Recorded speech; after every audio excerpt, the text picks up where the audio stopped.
আপনাদের রোড ম্যাপের মধ্যে যারা আগস্টের আন্দোলনে, জুলাই আগস্টে আন্দোলনে যারা হত্যাকারী, তাদের বিচার কবে করবেন সেটাও জানান জাতিকে। 5 মের হেফাজতের সম্মেলনে নিরস্ত্র হাফেজদেরকে, আলেমদেরকে যারা গুলিবিদ্ধ করে হত্যা করলো, তাদের বিচার কবে হবে সেইটাও জানতে চাই জাতি। পিলখানার হত্যাকাণ্ডের বিচার কবে করবেন? 28 অক্টোবর 2006 সালে লগি বৈঠা দিয়ে এই দেশের নিরীহ ছাত্র সমাজ এবং তাওহীদপন্থীদেরকে রাজধানীতে হত্যা করে মৃত্যু লাশের উপর যারা নৃত্য করলো, তাদের বিচার কবে হবে এই জাতি জানতে চায়। এটাও রোড ম্যাপের মধ্যে ঢুকাই দেন। জুলাই আগস্টের আন্দোলনে যারা হত্যা করলো, নেপথ্যে যারা কাজ করলো, তাদের বিচার কবে এই জাতি দেখবে সেই রোড ম্যাপে এই জাতি দেখতে চায়। শুধু নির্বাচনের রোড ম্যাপ না, নির্বাচনের আগে এই জঘন্য হত্যাকাণ্ডগুলোর বিচারও এই জাতি দেখে আপনাদেরকে ধন্য করতে চায় বিধায় এই দিকে গভীর মনোযোগী হওয়া আমি দৃষ্টি আকর্ষণ করছি। জুলাই আগস্টের আন্দোলনে যে সমস্ত ছাত্র ভাইয়েরা, বোনেরা, শিশুরা, শ্রমিক ভাইয়েরা জীবন দিয়ে বাংলাদেশকে তাবেদার মুক্ত করেছে, ভারতের দালাল মুক্ত করে বাংলাদেশে শক্ত হয়ে দাঁড়িয়ে দেশকে ভালোবেসে ইসলাম পালনের উন্মুক্ত পরিবেশ করে দিলেন। যার যার ধর্ম শেষে নির্বিঘ্নে পালন করবে, কেউ কাউকে খোঁটা দিবে না, কটাক্ষ করবে না, বৈষম্য থাকবে না। এই আন্দোলনে যারা জীবন দিলেন, আল্লাহ সকলকে শাহাদাতের মর্যাদা নসিব করুন। যারা আহত, পঙ্গু, চোখ উপড়ে ফেলা হয়েছে, কারো চোখ চিরতরে অন্ধ হয়ে গেছে, কারো হাত কাটা, পাও কাটা, কারো বা ঘাড়ের মধ্যে, কোমরের মধ্যে, কারো কানের মধ্যে, এখনো মাথার মধ্যে বুলেট বিদ্ধ, আল্লাহ যেন তাদেরকে দ্রুত সুস্থতা নসিব করে দেন। আগামীর বাংলাদেশ যেন সুষ্ঠু, শান্ত এবং ইসলামী বাংলাদেশ হয়, আল্লাহর কাছে মন ভরে সেই দোয়া কামনা করছি। আল্লাহ কবুল করুন, বলি আমিন। সম্মানিত ভাইয়েরা, এই বিশাল তাফসীরুল কোরআন মাহফিলে আমি আপনাদের উদ্দেশ্যে একেবারেই সময়ের প্রয়োজনে কিছু কথা বলতে চাই। তার কারণ আমরা কোরআন শুধু পড়তে চাই না, কোরআন আমরা চোখ দিয়ে দেখে নিতে চাই, তাহলেই বেশি ভালো হয়, ঠিক না বলেন?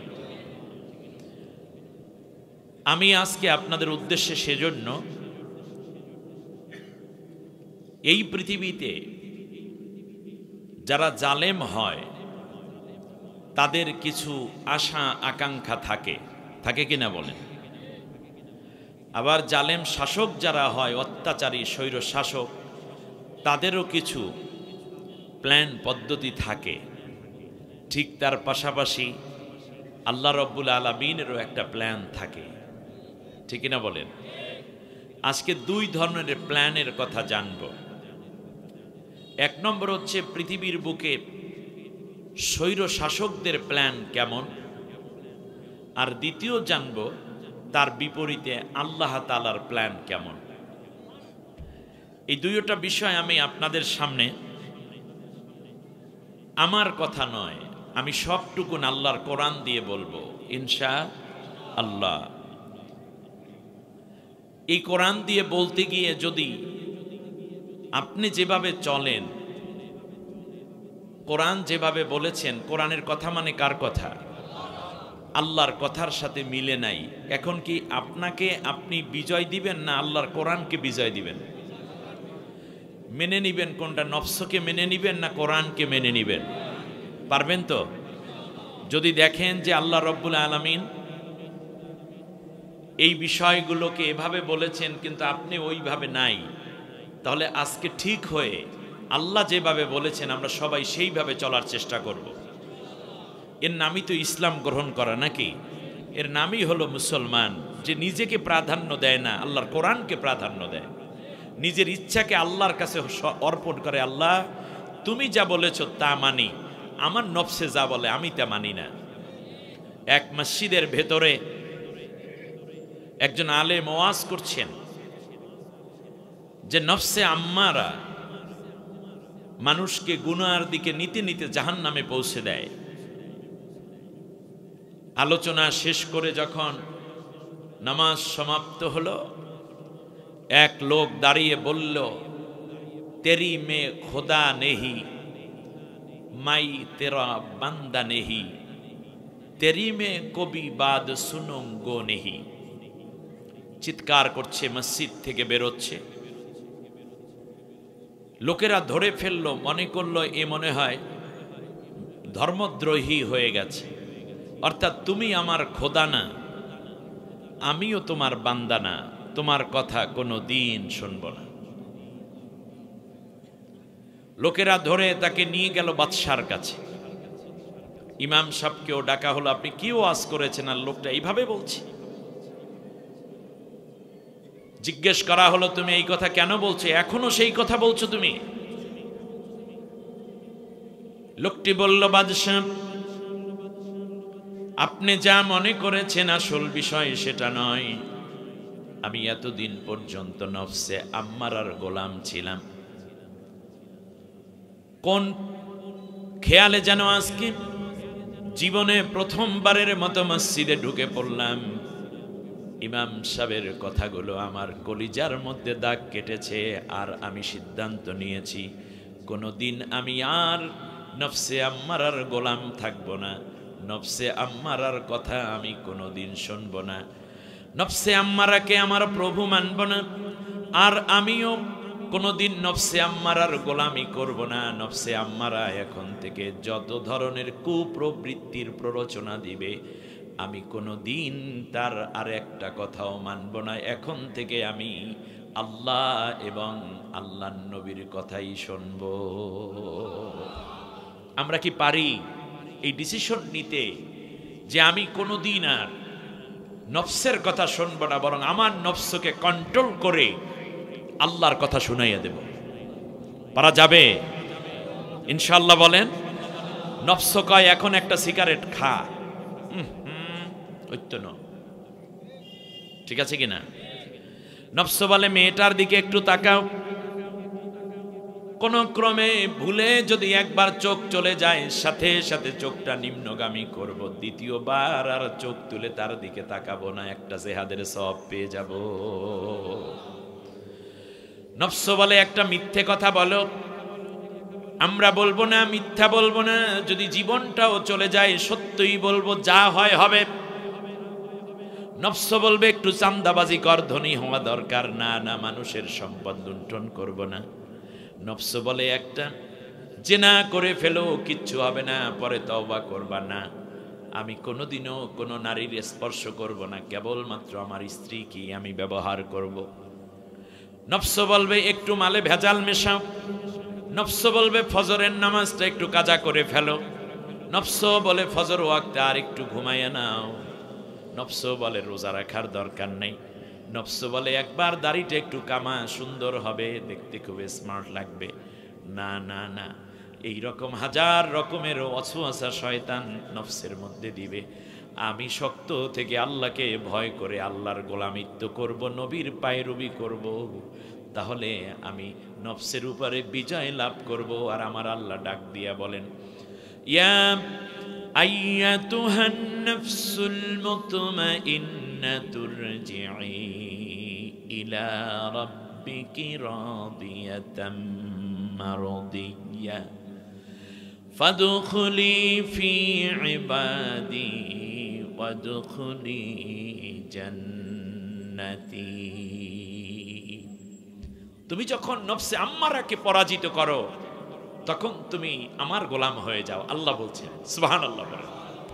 এইটাকে বলে নফসে মুতমাইন্না। মাঝখানে আছে নফসে লাওয়ামা, কখন আল্লাহর কাছে কান্দে, আবার কতক্ষণ পর একটা খারাপ করে। 2-4 দিন খারাপ করার পর মনে হয় আসলে ঠিক হয় না, এইবার ভালো হয়ে যাব, আবার কান্দে। 4-5 দিন ভালো থাকে, আবার খারাপ হয়ে যায়, এটার নাম নফসে লাওয়ামা। আল্লাহ রব্বুল আলামিন বলেন, নফসে লাওয়ামা জান্নাতে যাবে শাস্তি পাওয়ার পরে, নফসে আম্মারা বিনা হিসাবে জাহান্নাম। আর নফসে আম্মারা নফসে লাওয়ামাকে পরাজিত করে যারাই আমি আল্লাহর গোলাম হয়ে যাবে, চোখের পানিতে যায় নামাজ ভিজায়, যেমন যুদ্ধের ময়দানেও শক্তিশালী মুজাহিদ, মানুষের সাথে মোয়ামেলায় ওয়াদা পালন করে, মিথ্যা কথা বলে না, নিজের চরিত্র ঠিকঠাক মতো রাখে, অন্যের সম্পদ লুণ্ঠন করে না। এই মানুষগুলোর কাছে বড় বড় অফার আসে, কিন্তু গুনার অফার হলে সে রিসিভ করে না। এই মানুষগুলাকে আমি আল্লাহ কিয়ামতের দিন আমার রহমতের চাদরটাকে বিছাইয়া দিয়া আমি ডাক দিয়ে বলবো, আমার বান্দা আয় আয়, আজকে জান্নাত তোর জন্য অপেক্ষা করছে, এই দরজা খুলে দিলাম, সোজা জান্নাতে চলে যা। আপনারা কি নফসের গোলামি করবেন না আল্লাহর গোলামি করবেন? মনে থাকবে তা নফস বলে একরকম, আল্লাহ বলেন আর এক রকম, কোনটা মানতে রাজি? আল্লাহটা সবাই বলেন আমিন। দ্বিতীয়, কোরআনের এই কথা আমি বলছি, কিন্তু আমরা অনেকে পীরের মুরিদ আছি। অবশ্য হক্কানি পীরেরা তো উল্টাপাল্টা বলে না, কিছু পীর আছে যারা কোরআনের সাথে মেলে নাই, কথা বইলে ফলাইছে ঠাস। কিন্তু আপনি দেখতেছেন কোরআন বলে একরকম, পীর বলছে আর এক রকম। এখন একটা বাদ দিয়ে আর একটা ধরবেন, কোনটা বাদ দেবেন, কোরআন না পীর? নেই, আসতে বললেন কেন? পীর বাদ, কোরআনকে ধরে রাখতে হবে, ঠিক আছে কিনা? যেই পীর কোরআনের সাথে অমিল কথা বলে সেই পীর মুসলমানের পীর হতে পারে না। কথার মধ্যে কোনো ভেজাল আছে? নাই। মুরব্বী কথা শুনাইছে একরকম, আল্লাহ কোরআনে বলেছেন আর এক রকম। মুরব্বীর কথা লাল, আল্লাহ বলছেন ওটা সাদা, পুরো বিপরীত হয়ে গেছে। এখন একজন বাদ দেবেন, কি কোরআন বাদ না মুরব্বী বাদ? প্রয়োজনে মুরব্বী বাদ হবে, মেনে নেব কি কোরআন? পারবেন? কষ্ট হবে না তো? এরকম লাখো মুরব্বীকে আমি বাদ দিতে পারি আল্লাহর কোরআনের বিপরীতে গেলে, ঠিক না বলেন? চূড়ান্ত এবং শেষ কথা, প্রত্যেকে কোনো না কোনো দল করেন, আপনার দলের নেতা এবং নেত্রী বলেছে একরকম, আল্লাহ কোরআনে বলেছেন আর এক রকম। এখন কি করবেন? কোরআন বাদ দেবেন না নেতা নেত্রী বাদ দেবেন? কি খুব জটিল হয়ে গেল? তাহলে আমরা একটা বিষয় একমত হই, তারপর আলোচনা শুরু করি যে কোরআনের কথার সাথে যদি নিজের কথা না মেলে, তাহলে নিজের কথাকে আজকে জনমের মতো বাদ দিয়ে আল্লাহটা মেনে নিতে সবাই রাজি থাকবো? কোরআনের কথার সাথে অমিল হলে, পীরের কথা অমিল হলে পীর বাদ, কোরআন মেনে নেব। কোরআনের সাথে অমিল হলে মুরব্বি বাদ, কোরআনটা মেনে নেব। প্রয়োজনে যদি কোনো নেতা কোনো নেত্রীর কথা অমিল হয়, আপনি ওই দলের যদি লোক হন, তাহলে প্রয়োজনে নেতা নেত্রী বাদ হবে, আল্লাহর কোরআনকে মেনে নেবেন যারা, তারা দুইটা হাত উঁচু করে আল্লাহকে দেখায়, হাত উঁচু করে রাখেন, লিল্লাহে তাকবীর, নারায়ে তাকবীর, বলেন আল্লাহ। জীবনের সবচেয়ে বড় জিহাদে আমরা এখন লিপ্ত। আমরা যেন কোরআনটাকে বিনা প্রশ্নে, বিনা দ্বন্দ্বে, বিনা জিজ্ঞাসায় মেনে নিতে পারি, সেই মজবুত ঈমান আমাদেরকে দান করো। আমিন আমিন ইয়া রাব্বাল আলামিন। আলহামদুলিল্লাহ, শুকরান লিল্লাহি তাআলা, আলহামদুলিল্লাহ সুম্মা আলহামদুলিল্লাহ। সম্মানিত ভাইরা, আসুন আমরা সোজা চলে যাই। পৃথিবীর বুকে সবচেয়ে জঘন্যতম অত্যাচারী এক শাসক ছিল, তার নাম ছিল ফেরাউন। নাম কি? ফেরাউন। আমি একটা তথ্য আনবো তো, এই জন্য মোবাইলটা হাতে, অন্য কিছু মনে করবেন না প্লিজ। তো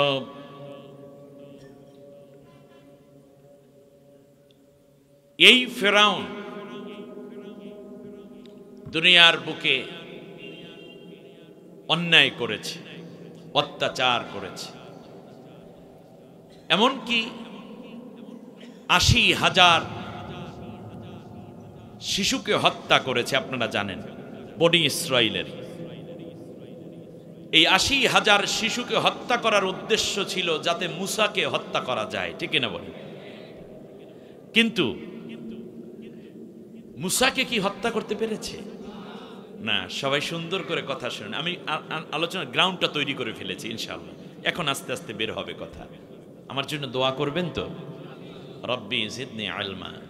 এবারে আসেন, ৮০,০০০ শিশুকে হত্যা করলো, কিন্তু যাকে পাওয়ার জন্য মুসা কয়জন মারছে? কয় হাজার? কিন্তু মুসাকে কি মারতে পেরেছে? পারে নাই। এর মানে হচ্ছে এই যে আল্লাহ যেটা চান সেইটা হয়।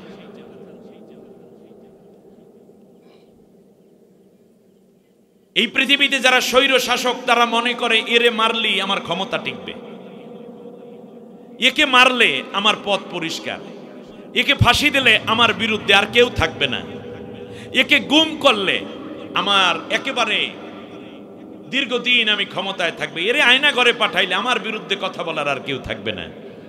কিন্তু যাকে দ্বারা আল্লাহ তারে বিদায় করবেন তারে কিন্তু উনি চেনেই না, ঠিক না বলেন?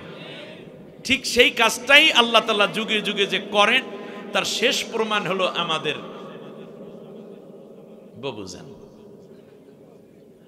সাইদি সাহেবেরে মারো আমার বিরুদ্ধে কেউ থাকবে না, নিজামীরে মারো আমার বিরুদ্ধে কেউ নাই, সালাউদ্দিন কাদের চৌধুরীরে মারো আমার বিরুদ্ধে কেউ নাই, খালেদা জিয়ার আটকাই দাও আমার বিরুদ্ধে কথা বলার কেউ থাকবে না, তারেক জিয়ারে দেশে আসতে দিও না, কাম শেষ। এমনি করে করে অনেককে মারলো, অনেককে আয়না ঘরে দিল। কিন্তু আল্লাহ রব্বুল আলামিন জামাতে ইসলামী, বিএনপি, হেফাজত, চরমনাই কেউ রে কামে লাগায় নাই, মাঝখান থেকে এমন এক জিনিস উঠাইয়ে দিয়েছে। সুবহানাল্লাহ কালকে বললেন। এই পৃথিবীতে যে যত বড় স্বৈর শাসক আল্লাহ তাকে তত ক্ষুদ্র জিনিস দিয়ে শেষ করে দিচ্ছে। সবচেয়ে বড় স্বৈর শাসকের আর এক নাম নমরুদ। আল্লাহ মারছে কি দিয়া? হ্যাঁ, ভালো মশা, ল্যাংরা মশা। এই তো বরিশালের মানুষ বুঝতে সহজ আছে, ল্যাংরা মশা। আচ্ছা এবার আসেন, 60,000 হাতি নিয়ে আক্রমণ করলো বাইতুল্লাহ, কাবা, আবরাহা বাদশাহ। আল্লাহ তাআলা এদেরকে ধ্বংস করছে কি দিয়া? হ্যাঁ, আবাবিল পাখি না, বরং ছোট্ট ক্ষুদ্র ক্ষুদ্র পাথর দিয়া। কাসফিম মাকুল হয়ে গেছে, হিজারাতিম মিন সিজ্জিল, অগ্নিস্ফুলিঙ্গ সমৃদ্ধ ছোট্ট ক্ষুদ্র পাথর দিয়ে বিশাল জাতিকে শেষ করে দিয়েছেন। ফিরাউনের মতো এত প্রতাপশালী এক বাদশাকে 14 গোষ্ঠী সহ আল্লাহ রব্বুল আলামিন শেষ করে দিলেন, সলিল সমাধি করে দিলেন। কিসের দ্বারা? পানি দিয়া। যেই দিন মারা গেল আল্লাহ রব্বুল আলামিন বললেন, এই পৃথিবীতে মানুষ যদি মারা যায়, মানুষ মারা গেলে মানুষ মানুষের জন্য স্বাভাবিকভাবে আফসোস করে, বড় শত্রু হলেও আফসোস করে, ঠিক না? কিন্তু ফিরাউন যেদিন মারা গেল সেই দিন বিশ্বের প্রেক্ষাপট আমি আল্লাহ জানি, তোমরা কেউ জানো না সেই দিন কি হয়েছে। ফামা বাকাত আলাইহিমুস সামাউ ওয়াল আরদু ওয়ামা কানু মুনজারিন। ফিরাউন তার সৈন্যবাহিনী সহ যেদিন মারা গেল সেই দিন পৃথিবীতে কেউ কান্না করার ছিল না, আসমানেও কেউ কান্দে নাই, এমনকি কান্না করার কোনো পরিবেশও ছিল না। ওমা কানু মুনজারিন, কান্নার কোনো পরিবেশও ছিল না। তাহলে বোঝা যায় জালেম যেদিন বিদায় হয় সেই দিন পৃথিবীর কেউ কি করে না? কান্না করে না। আপনারা বলেন তো দেখি, 350 এমপি, 444টা উপজেলা চেয়ারম্যান, পুলিশ, র্যাব, গোয়েন্দা, সিটি কর্পোরেশন সব ছিল, তাদের এলাকায় নেতা মোস্তানের অভাব নাই। ইউনিয়ন পরিষদের চেয়ারম্যান থেকে ধরে মেম্বার, চৌকিদার সবই তো তারা মামু খালু। আপনারা বলেন, আচ্ছা গেছে গেছে জায়গা, কেউ কানছে কিনা সেইটা কোন? ভাবছিলাম বুইনে মনে হয় পাশে বইয়া কানবে, বুইনেও কান্দে না। 2 দিন পরে দেখলাম তার মেয়ে আসছে সাংবাদিক সম্মেলন করার জন্য মিডিয়ায়, ভাবছি মেয়েটা কানবে, সেও কান্দে না। বাগনিয়া তো কান্দিই নেই। এর মানে পৃথিবীর বুকে যারা জালিম তাদের জন্য কেউ কান্দে না, কিন্তু আল্লামা সাইদি সাহেবের জন্য কোটি কোটি মানুষ কেঁদেছে। 13টা বছর পর্যন্ত জেলের প্রকোষ্ঠে অন্যায়ভাবে আটকে রাখলা, দেখে এখনো মরে না, হাসপাতালে এনে বিষাক্ত ইনজেকশন পুশ করে তাকে হত্যা করা হয়েছে বলে সকলে বলা বলি শুরু করেছে। এই অন্তর্বর্তীকালীন সরকারের কাছে সবচেয়ে বড় জোরালো দাবি করছে এই সাইদি সাহেবের পিরোজপুরে বসে আপনারা অনেক বড় বড় প্ল্যান করতেছেন, আপনারা রোড ম্যাপ দিচ্ছেন, আপনারা দেশকে অনেক বড় করবেন, এগুলো করতে থাকেন, আমরা আপনাদের সহযোগিতা করব। কিন্তু আল্লামা সাইদি সাহেবের হত্যাকারীদের বিচার আগামী 1 মাসের মধ্যে করতে হবে, এই ঘোষণা জাতির সামনে দিতে হবে, ঠিক কিনা বলেন?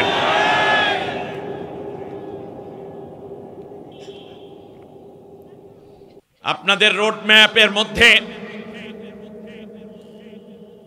যারা আগস্টের আন্দোলনে, জুলাই আগস্টে আন্দোলনে যারা হত্যাকারী তাদের বিচার কবে করবেন সেটাও জানান জাতিকে। 5 মের হেফাজতের সম্মেলনে নিরস্ত্র হাফেজদেরকে, আলেমদেরকে যারা গুলিবিদ্ধ করে হত্যা করলো তাদের বিচার কবে হবে সেইটাও জানতে চাই জাতি। পিলখানার হত্যাকাণ্ডের বিচার কবে করবেন? 28 অক্টোবর 2006 সালে লগি বৈঠা দিয়ে এই দেশের নিরীহ ছাত্র সমাজ এবং তাওহীদপন্থীদেরকে রাজধানীতে হত্যা করে মৃত্যু লাশের উপর যারা নৃত্য করলো তাদের বিচার কবে হবে এই জাতি জানতে চায়। এটাও রোড ম্যাপের মধ্যে ঢুকাই দেন। জুলাই আগস্টের আন্দোলনে যারা হত্যা করলো, নেপথ্যে যারা কাজ করলো তাদের বিচার কবে এই জাতি দেখবে সেই রোড ম্যাপে এই জাতি দেখতে চায়। শুধু নির্বাচনের রোড ম্যাপ না, নির্বাচনের আগে এই জঘন্য হত্যাকাণ্ডগুলোর বিচারও এই জাতি দেখে আপনাদেরকে ধন্য করতে চায় বিধায় এই দিকে গভীর মনোযোগী হওয়া আমি দৃষ্টি আকর্ষণ করছি। কি এগুলোর দরকার নাই? সম্মানিত ভাইয়েরা, এই পৃথিবীতে যারা অন্যায়ভাবে ক্ষমতা দখল করার পর বিচার মারা যায় তাদের জন্য কেউ কান্দে না। যখন পিজি হাসপাতালে সাইদি সাহেবের মৃত্যুর খবরটা আসলে আপনাদের কাছে কেমন লাগছে? এই দেখেন কিভাবে কাঁদতেছে, দেখেন দেখেন সাইদি সাহেব আমাদের কি হয়, রক্তের কোনো বান্ধব না, শুধুমাত্র ইমানের সম্পর্ক, ঠিক কিনা বলেন? হয়তো এই মুরব্বী সাইদি সাহেবের একান্ত কাছে ছিলেন, প্রত্যেকের চোখের মধ্যে পানি। কি সাইদি সাহেব আমাদেরকে টাকা দিছে, বাড়ি দিয়েছে, চাকরি দিছে নাকি? শুধুমাত্র কোরআন দিয়েছে, কোরআনের কথা শুনিয়েছে, ঠিক কিনা? শুধু তাই না, ঢাকাতে একটা জানাজা পড়ার জন্য আমরা চেয়েছিলাম, কিন্তু আল্লামা সাইদি সাহেবকে তারা কি মনে করলো ঢাকাতে জানাজাটা পর্যন্ত পড়তে দেয় নাই। এত বড় জালেম পৃথিবীতে কি আর হয়?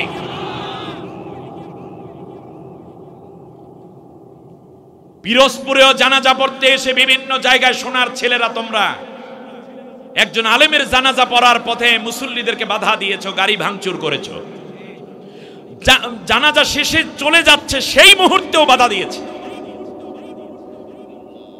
মানুষ কবর জিয়ারত করতে যাইতো, তাদেরকে পুলিশ পাহারায় রাখতো। কি কয় না না কয়? মনে হয় সাইদি সাহেব কবরের থেকে উঠে উঠে গলা চেপে ধরবে। শুধু তাই, সারা দুনিয়ায় 1 লাখের উপরে জানাজা হয়েছে এই মানুষটার। সব মানুষ, আমি দেখেছি বহুত আওয়ামী লীগের লোক, আওয়ামী লীগের ঘরের লোক, তারা আফসোস করে পাগলের মতো বুক চাপড়িয়েছে এবং চোখের পানি ছেড়ে সাইদি সাহেবের জন্য দোয়া করেছে।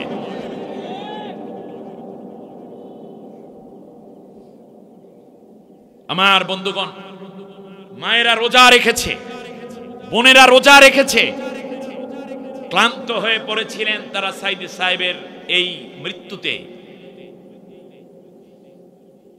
আমাদের অন্তর্বর্তীকালীন সরকার, আপনি বুঝেন না বাংলাদেশের মানুষের অন্তরটা কোন অবস্থায় আছে এখন।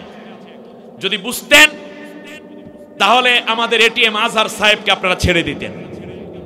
এটা কিন্তু বহুত গড়াবে যদি এখনো টালবাহানা করেন। আগামী যে ডেট দিয়েছেন মে মাসের 2 তারিখে না 6 তারিখে, আমি স্পষ্ট করে বলি, জালেম সরকার তাকে অন্যায়ভাবে বন্দী করেছে, অন্যায়ভাবে সাজানো ট্রাইব্যুনাল বানিয়েছে। আগামী 6 তারিখে যদি এটিএম আজহার সাহেবের মুক্তি দেয়া না হয়, তাহলে বাংলাদেশে যে আন্দোলন হবে তাতে আপনাদের অবস্থাও ভালো থাকবে না। কারণ আপনারা বুঝতেছেন না মানুষের সেন্টিমেন্ট এখন কোন দিকে যাচ্ছে, আপনাদের অবস্থাও ভালো থাকবে না।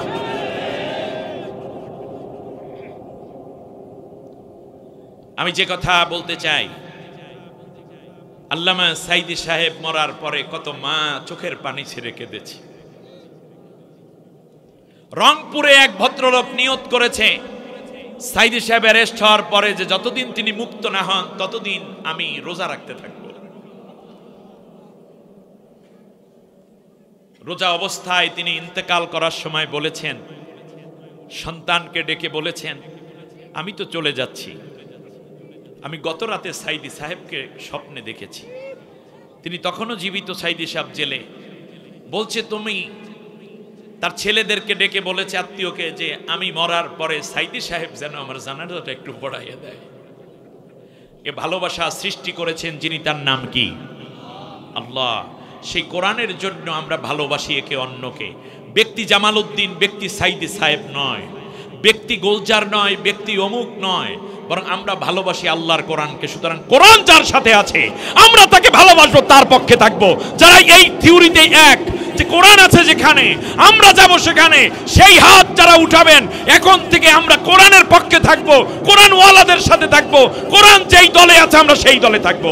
যারা আছেন দুইটা হাত উঁচু করে আল্লাহকে দেখা। আল্লাহ তুমি কোরআনের সাথে আমাদেরকে চিরদিন সঙ্গী হয়ে থাকার তৌফিক দান করো। সম্মানিত ভাইয়েরা, এত মানুষ কান্না করলো। বাইতুল্লাহ গায়েবানা জানাজা হয়েছে, মিশর, তুরস্ক, সিরিয়া, লেবানন, এমনকি ভারতেও আল্লামা সাইদি সাহেবের গায়েবানা জানাজা হয়েছে। আমার বন্ধুগণ, কিন্তু যারা জালেম, মরার পর কেউ কান্না করে না, কান্নার কোনো পরিবেশও থাকে না। আপনাদের এলাকায় তো বহু লোক আওয়ামী লীগ করে। আপনারা বলেন তো দেখি, 5 আগস্টে তাদের চোখে পানি দেখছেন কেউ? এখনো দেখেন? কারণ ওই পানির রাস্তাটা বন্ধ করে দিয়েছেন, যে তার নাম কি? কারণ স্বৈর শাসকের পতনে কেউ কান্না করে না। আপনার কথা ভালো লাগুক আর না লাগুক সেটা আপনার ব্যাপার, কিন্তু বিষয়টা এরকমই। কথা বুঝে আসছে আপনাদের? তাহলে কান্না করে না, সেই দিন কি করে এ কথা আল্লাহ কোরআনে বলেছেন। ফাকুতিআ দাবিরুল কওমিল্লাযীনা যালামু ওয়ালহামদুলিল্লাহি রাব্বিল আলামিন। কার কথা? আল্লাহ রাব্বুল আলামিন বলেন, জালেম যেই দিন পৃথিবী থেকে বিদায় হয়ে যায় সেই দিন পৃথিবীর মানুষ কান্না করে না, আফসোস করে না, ইন্না লিল্লাহ পড়ে না, বরং যখন জালেমের মৃত্যুর সংবাদ শুনে সবাই আওয়াজ করে ডাক দিয়ে বলে আলহামদুলিল্লাহ। জালেমের মৃত্যুতে মানুষেরা কি পড়ে? আলহামদুলিল্লাহ রব্বিল ফাকুতিয়া দাবিরুল কওমিল্লাযীনা যালামু। এ তো আয়াত মনে হয় বাংলাই কইলাম। যেই দিন জালেমের পতন হয়ে যায় এ খবর শুনে সব মানুষে বলে আলহামদুলিল্লাহ রব্বিল আলামিন। আপনারা কি পড়ছিলেন? ইন্না লিল্লাহ না আলহামদুলিল্লাহ? না, আমি একটু দেখি তো আপনারা ইন্না লিল্লাহ গুরু। আচ্ছা, জালেমের পতনের পর আপনারা ইন্না লিল্লাহ পড়ছেন যারা, একটু হাত উঁচু করেন দেখি। ভাও কথা দেখেন, মুরব্বী কয় কেউ পড়ে নাই ভাও কথা। সোজা বরিশালের মানুষ তো একটু সরল সোজা। আচ্ছা, আলহামদুলিল্লাহ যারা পড়ছেন তারা একটু আল্লাহরে দেখান আলহামদুলিল্লাহ পড়ার কি কয়? সবাই আলহামদুলিল্লাহ, আমিও আলহামদুলিল্লাহ। আল্লাহু আকবার। এটাই হচ্ছে স্বীকৃতি। এখন আপনি বুঝালেন এই দলে আপনি থাকবেন নাকি দলের বাদ দিয়ে কোরআনের দলে আসবেন, এটা আপনার ব্যাপার। আপনি মরার পরেও এই অবস্থাই হবে। যদি আপনি জালেমের পক্ষে থাকেন তাহলে কেউ আপনার জানাজায় যাবে না। দুই একটা যাইবে, বিড়িডারে থুইয়া কবি কেমন কি জানি আল্লাহ, ঠিক না? ওই পেশাব করিয়া পানি নেই, ওযু নেই, আল্লাহু আকবার, চলে যাও, দোজকে যাও, আর যেমনে তো তোমার মনে তুমি যাও, আমার দরকার নেই। এরকম হব নাকি মহাব্বতের মানুষ হব? আল্লাহ আমাদের সবাইকে দিনদার হওয়ার তৌফিক দান করুন। এবার আরো সামনে যাই। আল্লাহ রাব্বুল আলামিন বললেন, শোনো, ফিরাউন যে জালেম ছিল তার আরেকটা আলামত আমি তোমাদের কাছে বলি, শোনো। মুসা পয়গম্বর যখন জাতির লোকদের কাছে আমি আল্লাহর দ্বীনের দাওয়াত দেয়া শুরু করে দিলেন, ফিরাউন যখন শুনতে পেল দেশের যুবকেরা, দেশের তরুণরা, জেনজিরা, সুবহানাল্লাহ, বলছিলাম না যে আল্লাহ যত বড় জালেম তত বড় কি ক্ষুদ্র জিনিস দিয়ে। আপনি খেয়াল করুন,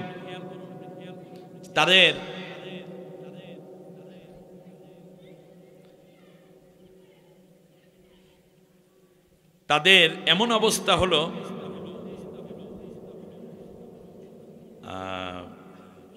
মাকামিন করিম, পেয়ে গেছি আলহামদুলিল্লাহ।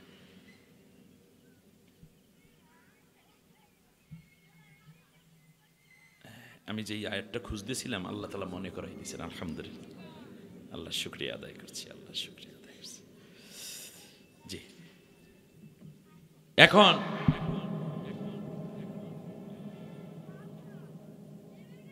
বড় বড় নেতা, বিএনপির বিশিষ্ট নেতা, জামাত ইসলামীর পরহেজগার নেতা, সরমনায় বুজুর্গ নেতা হেফাজতে ইসলামের, কোনোটা দিয়ে কামাই নেই। মাঝখান থেকে আল্লাহ উঠাইয়া দিয়েছে পিচ্ছি পিচ্ছি পোলা পায়, নাম জেনজি। নাম কি? Gen Z, generation Z generation. চিন্তাও করে নাই কেউ এদের দ্বারা কাম হইবে, ঠিক কিনা? এখন সুবহানাল্লাহ, আবাবিল, এই সময়ের আবাবিল, 2024-এর আবাবিল ওরা, ঠিক কিনা বলেন? এবারে আসেন, কেন এদের দ্বারা হলো? আমার একটা গবেষণা শোনেন। আচ্ছা, মুসা আলাইহিস সালাম লালিত পালিত হইছেন কার ঘরে? এই তো বুঝা ফেলাইছেন, ফিরাউনের ঘরে লালিত পালিত মুসা। সেই ফিরাউনের ঘরে থাইকা সর্বপ্রথম যখন তার বয়স 23 বছর, কত বছর? তখন কিপ্তির সম্প্রদায়ের কাবুন নামক এক ব্যক্তিকে মুসা আলাইহিস সালাম ঘুষি মাইরে হত্যা করছে। ফাকাযাহু মুসা, কোরআনে আল্লাহ বলছেন সূরা, মুসা আলাইহিস সালাম ঘুষি দিয়েছে এমনিতেই, কিন্তু ও মরিয়া গেছে। সে ছিল দুর্নীতিবাজ, ফিরাউনের দরবারের ওই বনি ইসরায়েলের লোকের লাকড়ি কিনে টাকা দিতে চায় না। মুসা আলাইহিস সালাম সকালবেলা দেইখা বললে টাকা দাও না কেন? কারণ মুসা আলাইহিস সালাম তো ফিরাউনের চরিত্রবান হয় নাই। তিনি বলছেন মাল কেনছো টাকা দেওয়া? কাই মুসা, আমরা রান্না বান্না করে খাওয়াই, তুমিও সেই খানা খাও, আমরা সরকারি দলের লোক, টাকা না দিলে অসুবিধা, একটু মোস্তানির ব্যাপার আছে না? কার বেড়া আমার সামনে মোস্তানি চল, দৌড়া, এই বলে একটু বুকের মধ্যে লাগাইয়া দিছে, তাতে কাম শেষ। ফিরাউন আস্তে করে আইন পাশ কইরা ফেলাইছে মুসা আলাইহিস সালামকে বড় রকমের টার্গেটে হত্যা করার। তা প্রথম ধাক্কাটা দিয়েছে মুসা আলাইহিস সালামের বয়স তখন কয় বছর? 23 বছর। মুসা আলাইহিস সালামের বিরুদ্ধে এক পর্যায়ে মৃত্যু পরোয়ানা জারি করলো। মুসার বয়স তখন কত? 23। আমি একটা হিসাব করে দেখলাম এখানেও মেলে কিনা। খালি কোরআন পড়লে হবে না, এটা নিয়ে চিন্তা করতে হবে। চিন্তা করে দেখলাম যেটা মিলে যায়। আচ্ছা, মাইনুদ্দিন ফখরুদ্দিনের ছিল 3 বছর, আর পালাতকের ছিল 16 বছর। 16 আর 3, 19 বছর। 19 বছর আগে যেই ছেলে কিংবা মেয়ে প্রথম প্রাইমারি স্কুলে আসছে তখন তার বয়স কয় বছর? 5 বছর, বা এই তো সুন্দর হিসাব বুঝছেন, 5 বছরই তো বাচ্চা প্রাইমারিতে যায়। তো এই 5 বছর আর এই 19 বছরে মোট কত বছর হয়? 23-24 বছর, তাই না? আচ্ছা, মুসা আলাইহিস সালাম যখন ফিরাউনের ঘরে তখন প্রথম ধাক্কাটা দিয়েছে কত বছরে? 23 বছরে। এখন আপনাদেরকে বলি, এই 23 বছর খাওন দিয়েছে কে? মুসা আলাইহিস সালামকে কে খাওয়াইতো? ফিরাউনের খানাদানা খাইতো। আচ্ছা, জামা পোশাক কে দিছে? বই পুস্তক কে কিনা দিছে? ঘোড়া কে দিয়েছে যে স্কুলে যাওয়া আসার জন্য? চিকিৎসা বাদা কে দিত? নাস্তা পানি কে দিত? বাস সব দিতে ফেরাও। তা আপনি চিন্তা করেন তো দেখি, যেই ছাত্ররা আন্দোলন করলো তাদের বয়স এই রকম মনে করেন 23, 24, 25-এর মধ্যে, তাই না? কথা কয় না। এদের বই পুস্তক কে দেছে? সরকার দেছে। এরপর এদের ভাতা কে দিত? খেয়াল করেছেন আপনি? প্রাইমারিতে জামা কাপড় দিত, বিস্কুটও দেছে। আচ্ছা, শেষকালে দৌড়ানিটা দেছে কারা? 25, 23, 22, 20, 18 বছরের বাচ্চারাই তো, ঠিক না বলেন? 25-এর উপরে যায় নাই তেমন বাচ্চারা। এর মানে হচ্ছে ফেরাউনের ঘরে খায়, পরে ফেরাউনের আকাম দেখে সহ্য না করতে পারতে লড়ায়। আমি তো মনে করি বর্তমান সময়ের যারা আন্দোলন করেছে তারা ঠিক মুসা আলাইহিস সালামের ঈমানী চেতনা নিয়ে লড়েছে। আর একেবারে শেষ হয়ে গেছে যে সেই আলামত। ফেরাউনের কেউ কি বাচ্চা ছিল? ছিল না। এখন ওনাদের গুলো বাইসে আছে, কিন্তু মাঝে মাঝে শুনি যে বলে যে আমি শর্ট করে চলে আসব। আর হবে না। এটা নিয়ে আরেকটা আলোচনা আরেকদিন তৌফিক দিলে আল্লাহ শোনাই দেব ইনশাআল্লাহ। পরে এইটা হবে না, আর ফিরে আসবে না লিখেত। ইউনুস আলাইহিস সালাম কোনো দোষ করে নাই। ছোট্ট একটু বলে যাই, এটা তাফসীর মাহফিল তো, কান চোখ নাক খাড়া করিয়া শুনতে হইবে। প্রত্যেকদিন ওয়াজ করা যাইবে নাকি? একদিন ওয়াজ করবো, সারা জীবন শুনবে। ভালো করে বুঝেন, আল্লাহ কোরআনের মধ্যে ইঙ্গিত করেছেন ইউনুস পয়গাম্বর জাতির লোকেরে ছাইরা ইরাকের নিনোয়া প্রদেশের মসুল রাজ্য ছাইরা পালাইয়া গেছে। ইদ আবাকা ইউনুসা, ইউনুস যখন পালাইয়া গেল। পালাইছে কে? নবী ইউনুস আলাইহিস সালাম। হিজরত করছেন না পালাইছে? আবাকা শব্দের অর্থ কি? পালাই গেল। এর চেয়ে ভালো বাংলা আর নাই। আবাকা আলেমরা বলেন আবাকা অর্থ কি? পালাই গেছে। কোরআন খুঁজে দেখলাম যে পালানোর কাহিনী তো কোরআন একটা আছে, কিন্তু ইউনুস আলাইহিস সালাম পালিয়েছেন। যাওয়ার সময় দুর্নীতি করে পালাইছে, কোটি হাজার মানুষের গুলি করে পালাইছে, আয়নাঘর করে পালাইছে, অবৈধ ক্ষমতায় থেকে পালাইছে, দেশের সম্পদ বিদেশে পাচার করে পালাইছে। কোনো অন্যায় করেনি, শুধু পালাইছে। কোন রাষ্ট্র থেকে কোন গুরুত্বপূর্ণ ব্যক্তি তার দলীয় নেতা কর্মীদেরকে ফালাইয়া পালাইয়া যাওয়া, এটাই আল্লাহর কাছে অপরাধ। শুধু পালাইছে, এই কারণে তারে খাইছে কে? মাছে। এখন আল্লাহ কি কয় শোনেন। ফালাউলা, শুনেন আয়াত, ফালাউলা ইন কানা মুসাব্বিহিনা লালাবাথা ফি বাতনিহি ইলা ইয়াউমি ইউবআসুন। এই যে জাতির লোকের বিপদে রাইখা পালাইয়া গেল, যদি ইউনুস আমি আল্লাহর কাছে ক্ষমা না চাইতো, সে যদি লাউলাকা যদি মুসাব্বিহিন অর্থাৎ লা ইলাহা ইল্লা আনতা সুবহানাকা ইন্নী কুনতু মিনাজ জালিমিন, এই যে দোয়াটা পড়ছে, এই তাসবিহ যদি সে না পড়তো, তাহলে আমি কিয়ামত পর্যন্ত তাকে মাছের পেটের মধ্যে রেখে দিতাম, পৃথিবীতে আর আসার কোনো সুযোগ দিতাম না। শুধুমাত্র অপরাধ পালাইয়া যাওয়া, এই পালানোর অপরাধী যদি হয়, তাসবিহ না পড়লে কিয়ামত পর্যন্ত থাকা, তাহলে আপনার আপা অন্যায় করে হত্যা করে পালাইয়া গেছে, এবং সে তো এখন তাসবিহ পড়ে না, কারণ এমন রাষ্ট্রে ঢুকছে তাসবিহ পড়বে কি? কথা বলে না। সেই তাসবিহ পড়ে না, ষড়যন্ত্র করে। কথা কয় না, তাসবিহ পড়ার সময় নাই। আর আল্লাহ বলছেন আমার ইউনুস যে পালাইয়া গেল, যদি তাসবিহ না পড়তো, তাহলিল না করতো, তাহলে আমি কিয়ামত পর্যন্ত মাছের পেটের মধ্যে রেখে দিতাম। তাহলে পালাইয়া যাওয়ার অপরাধ কিয়ামত পর্যন্ত মাঠে পেটে রাখতেন যদি সে তাসবিহ না পড়তেন।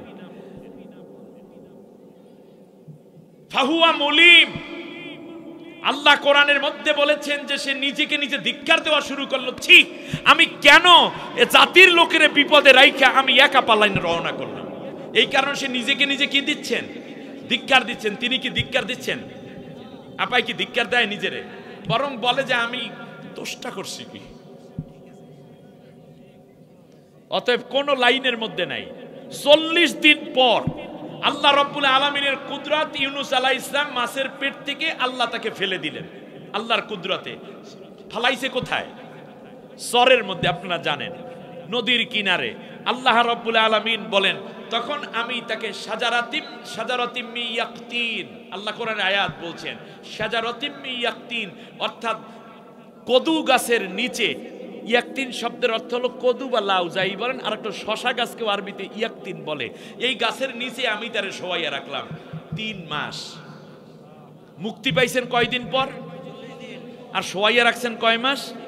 40 দিন। আমি ভাবছিলাম আপায় মনে হয় 40 দিনে ব্যাক করার সম্ভাবনা আছে, সে 40 দিন বাদ। 3 মাসে ব্যাক করার সম্ভাবনা ছিল, সেইটাও বাদ, আর কোনোদিন ফিরত না। এবার যারা আছেন সিঙ্গারা মার্কা নেতা, তারা বৈশা বৈশা চা খাইতে পারেন। এবার শোনেন, আল্লাহ রাব্বুল আলামিন বলছেন, খুব মায়া দিয়ে বলছি, দরদ দিয়ে বলছি, ওই চিন্তা বাদ দেন, নতুন করে কোরআনের দিকে চলে আসেন, আপনার নসিব খুলে দিবেন কে? এবার শুনেন, আল্লাহ রাব্বুল আলামিন বলেন শাজারাতিম মিন ইয়াকতিন, গাছের তলায় শোয়াইয়া দিছি। তাহলে যারা পালাইয়া যায় তাদেরকে আল্লাহ তাআলা নতুন কইরা আইনা চট কইরাই তাদেরকে গণভবন, বঙ্গভবন, সেক্রেটারিয়েট, সচিবালয় কিংবা উপজেলা অফিস, হ্যাঁ, কিংবা এলাকার কোনো সম্মানিত জায়গায় দেন না, প্রথমে দেন কোথায়? তাদেরকে বরগের নিচে, গাছের নিচে যে শোয়ায়, প্রথমে তো আল্লাহ মানিকেরে শোয়াইয়ে শুরু করছে, ঠিক কিনা কন? অতএব একটু সচেতনতা হওয়া দরকার। আমি জানি বরিশালে যারা ওই দলটা করে তারা অনেক সরল, ওই বাপদাদায় করছে হিন্দু মতো, এই জন্য হেরাও করে। যদি একজন হিন্দুকে প্রশ্ন করেন তুই মূর্তি পূজা করো, কয় ভাই বুঝি ইসলাম সত্যি আর কোনো কামে লাগে না, বাপদাদায় করছে তো, অজাত নামিন আবাইনা, ওই বাপদাদায় করছে এই জন্য। অনেক ভাইরা কিন্তু এই জন্য করে, বাপদাদায় করছে এই দলটা, এই জন্য আর যাই। আজ থেকে তালাক দেন, ইম্পসিবল। যেই দল মানুষ হত্যা করে, যেই দল দুর্নীতি করে, যেই দল আলেমদেরকে অত্যাচার করে, আয়না ঘরের মতো এত বড় অপরাধী একটি জায়গা বানাইয়া নির্দোষ মানুষকে অত্যাচার করে, সেই দল মুসলমানের করা হারাম, ঠিক কিনা বলেন? এবারে যখন চলে যাচ্ছে ফেরাউন, চলে যাওয়ার একটা দৃষ্টিভঙ্গি আল্লাহ কোরআনে বলছেন, সুবহানাল্লাহ বলেন। আল্লাহ রাব্বুল আলামিন বলেন শোনো, কাম তারাকু মিন জান্নাতিন ওয়া উয়ুন, যখন ফেরাউন লোহিত সাগরে ডুববে তার আগের অবস্থাটা শোনো। যাওয়ার সময় সে সুন্দর করে বাগ বাগিচা এবং ঝর্ণা ধারা সুন্দর করে সাজাইয়া গুছাইয়া রাইখা তারপরে ফেরাউন মুসা পয়গম্বর এবং তার সাথে বনি ইসরায়েল নির্দোষ লোকদেরকে আক্রমণ করার জন্য গেছে 2 লাখ সৈন্য নিয়ে। যাওয়ার সময় তার ঘর বাড়ি ভবনগুলো কি এলোমেলো ছিল, দুর্বল ছিল, না সাজানো ছিল? ওয়াজুরু'in ওয়া মাকামিন কারীম, এমনকি ফসল, চারপাশে ফসল লাগানো ছিল, মনে পড়ে না? গণভবনের চারদিকটা দেখেন, পেঁয়াজ, রসুন, আদা, সবজি, শাক, লেকের মধ্যে হাঁস আছে, ফ্রিজের মধ্যে গরুর গোস্ত, বড় বড় ইলিশ মাছ, পাঙ্গাস মাছ, কথা কয় না জোর। রাজা হাঁসগুলাও ছাড়া ছিল। অজুরু'in ওয়া মাকামিন কারীম ওয়া না'মাতিন কানু ফিহা ফাকিহিন, আরো কত চাকচিক্যময় আনন্দের কত মশলা ছিল, সুন্দর সুন্দর খাট, চৌকি, আলনা, উন্নত কার্পেট ছিল, এমনকি সব সুন্দর করে তারা সাজাইয়া রাইখা গেছে। আহারে আমার আফসোস হয়, যাওয়ার সময় এত সুন্দর সুন্দর জিনিস রাইখা গেল। সবাই সব কথা বলে, আফসোস করে আর না করে। আমার একটা আফসোস, মাইয়াটা দুপুরিয়া রান্না করছে, খাইয়াও যাইতে পারে নাই, মুরগি পোলাও। এর মানে স্বৈর শাসক যখন পালাইয়া যায়, সাজসজ্জা থাকে, আর তারাও যখন, এটা কাদের আলামত? এটা পালানো কার আলামত? ফেরাউন এবং তার নাতিপুতিকা। ফেরাউনেরটার পরে ফেরাউনের কথাও তো আমাদের বলতে হবে, ঠিক না? ওটা কি ওই ফেরাউন পর্যন্ত শেষ না? এই ফেরাউন, সামনের ফেরাউন, সবগুলো ইনক্লুড করবে, ঠিক কিনা বলেন কিনা? ঠিক কিনা? এবার আপনি বলছেন ওই তো ঠিক আছে, চালা বেটা। নামাজের কথা 1450 বছর আগে নাজিল হয়েছে, নামাজ এখনো পড়েন না? 1450 বছর আগে রোজার কথা নাজিল হয়েছে, রোজা এখন রাখেন না নাকি? তা 1450 বছর আগে আল্লাহ ফেরাউনের বর্ণনা দিয়েছে, এখনো যুগে যুগে ফেরাউন আসবে, আমরা যেন ফেরাউনকে বাদ দিয়া মুহাম্মদুর রাসূলুল্লাহর অনুসারী হতে পারি, এই জন্য এই আয়াত আমাদের চোখের সামনে আসছে। ঠিক কিনা কাল কথা বুঝে নিতে হবে আমার ভাইয়েরা। আল্লাহ সুবহানাহু ওয়া তাআলা বললেন, শোনো, এইতে গেল ফেরাউনের মরার কাহিনী। মরার সময় ফেরাউন একটা কথা বলা শুরু করলো, সবগুলারে মাইরা ফেলাইলাম। দুই পাশের পানি যখন উঁচু হয়ে গেল, মুসা আলাইহিস সালাম 3.5 লক্ষ নিরস্ত্র মানুষ, মাজলুম মানুষ, ইবাদত করনেওয়ালা নারী পুরুষ শিশু যুবক, লোহিত সাগরের কিনারে উত্তাল তরঙ্গমালা ঝাপটে পড়ছে একের পর এক। খরস্রোতা পিছন দিক থেকে 2 লাখের উপরে সৈন্য নিয়ে ফেরাউন আক্রমণ করেই 3.5 লাখকে মাইরা ফেলাইবে। কারণ দেশের মধ্যে সবচেয়ে বড় ঝামেলার কারণ হলো এই বনি ইসরাইলের দলটা, এই জন্য সে তাকে হত্যা করে ফেলবে। মুসা আলাইহিস সালামের জাতির লোকেরা বলল, ইয়া মুসা ইন্না লামুদরাকুন, ও মুসা আমরা তো ধরা পড়ে গেলাম, এতদিন পর্যন্ত ওদের সাথে মিলাইয়া ঝিলাইয়া চলেছি, বলেছিলাম আসলে আমরা মুসার দলের লোক না। ও ফেরাউন, আমরা আপনার দলেরই লোক। এই রকম 15 বছরে অনেকে অনেক মোটামুটি একটু হিগ বাজাইয়া বোঝেন, পেলা বাজাইয়া, এই বরিশালের কথা তো এইটা বললে দিলাম, রেকর্ড হয় যদি অসুবিধা নেই। এরপরে কারণ এই এলাকায় আসলে তো আমার ভাষাও তো বরিশাল্য হইয়া যায়, কেউ ঠেকাইতে পারবে না ইনশাল্লাহ। ঠিক কিনা বলেন? এই তো বুঝতেছি। তাহলে আপনি খেয়াল করুন, এই যে মুসা আলাইহিস সালামের জাতির লোকেরা ফেরাউনের সাথে সখ্যতা করে করে চলতো, এটাকে ইচ্ছায় নাকি বাধ্য হইয়া? বাধ্য হইয়া। গত 15 বছর পর্যন্ত অনেকে বাধ্য হইয়া জালেমদের সাথে চলতে হইছে, বলতে হইছে, দাওয়াত দিয়ে খাওয়াইতে হইছে, নাহলে মফেলি হইবে না। মাহফিল কমিটির লোকেরা দাওয়াত দিত এলাকার ওমরা সোমরা গুলারে আগে। আজকে একজন নেককার মানুষ সভাপতি হয়েছে, আমার খুব ভালো লাগলো। এমনও মাহফিলের সভাপতি আমার পাশে বসে গাঁজা খাইয়া আসছে, দুর্গন্ধ। আমি সবাই রে নাক চাপ দিয়া কইতাম, সবাই পড়েন সাল্লাল্লাহু, উপায় নাই না, কই উপায় নেই, কারণ আনলে মাহফিলই হইতে দেবে না। তারা তো ইসলাম বিশাল কাজ করছে। যাই হোক, আমি যেই কাজটা যেটা আমি বলতে চাই সেটা হচ্ছে, এই কায়দার মানুষ সভাপতি বানানো হইতো, কোনো দিন যেন আর কোনো অন্যায়কারীকে মাহফিলের সভাপতি বানানো না হয়। তাই বলে কি তাদের জন্য গানের সভাপতি বানাইবেন না? আমরা কোনো অন্যায়কারীকে কোনো জায়গায় সভাপতি দেখতে চাই না। আমরা নামাজিদেরকে, রোজাদারদেরকে, নবীর সুন্নত ওয়ালাদেরকে আমরা আমাদের নেতৃত্বের জায়গায় দেখতে চাই।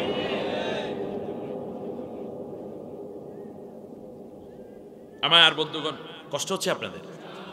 এবার খেয়াল করুন, মুসা আলাইহিস সালামের জাতির কথা শুনে মুসা আলাইহিস সালাম বললেন, চিন্তা করো না, ইন্না রাব্বি সায়াহদিন, আমার আল্লাহ অবশ্যই আমাদের পথ দেখাইয়া দিবেন। কারণ আমরা বিপদে পড়ে যাব, আর আল্লাহ চেয়ে চেয়ে দেখবেন এমন আল্লাহর ইবাদত আমরা করি না। আল্লাহ অবশ্যই আমাদেরকে সঠিক পথ দেখাইয়া দেবেন।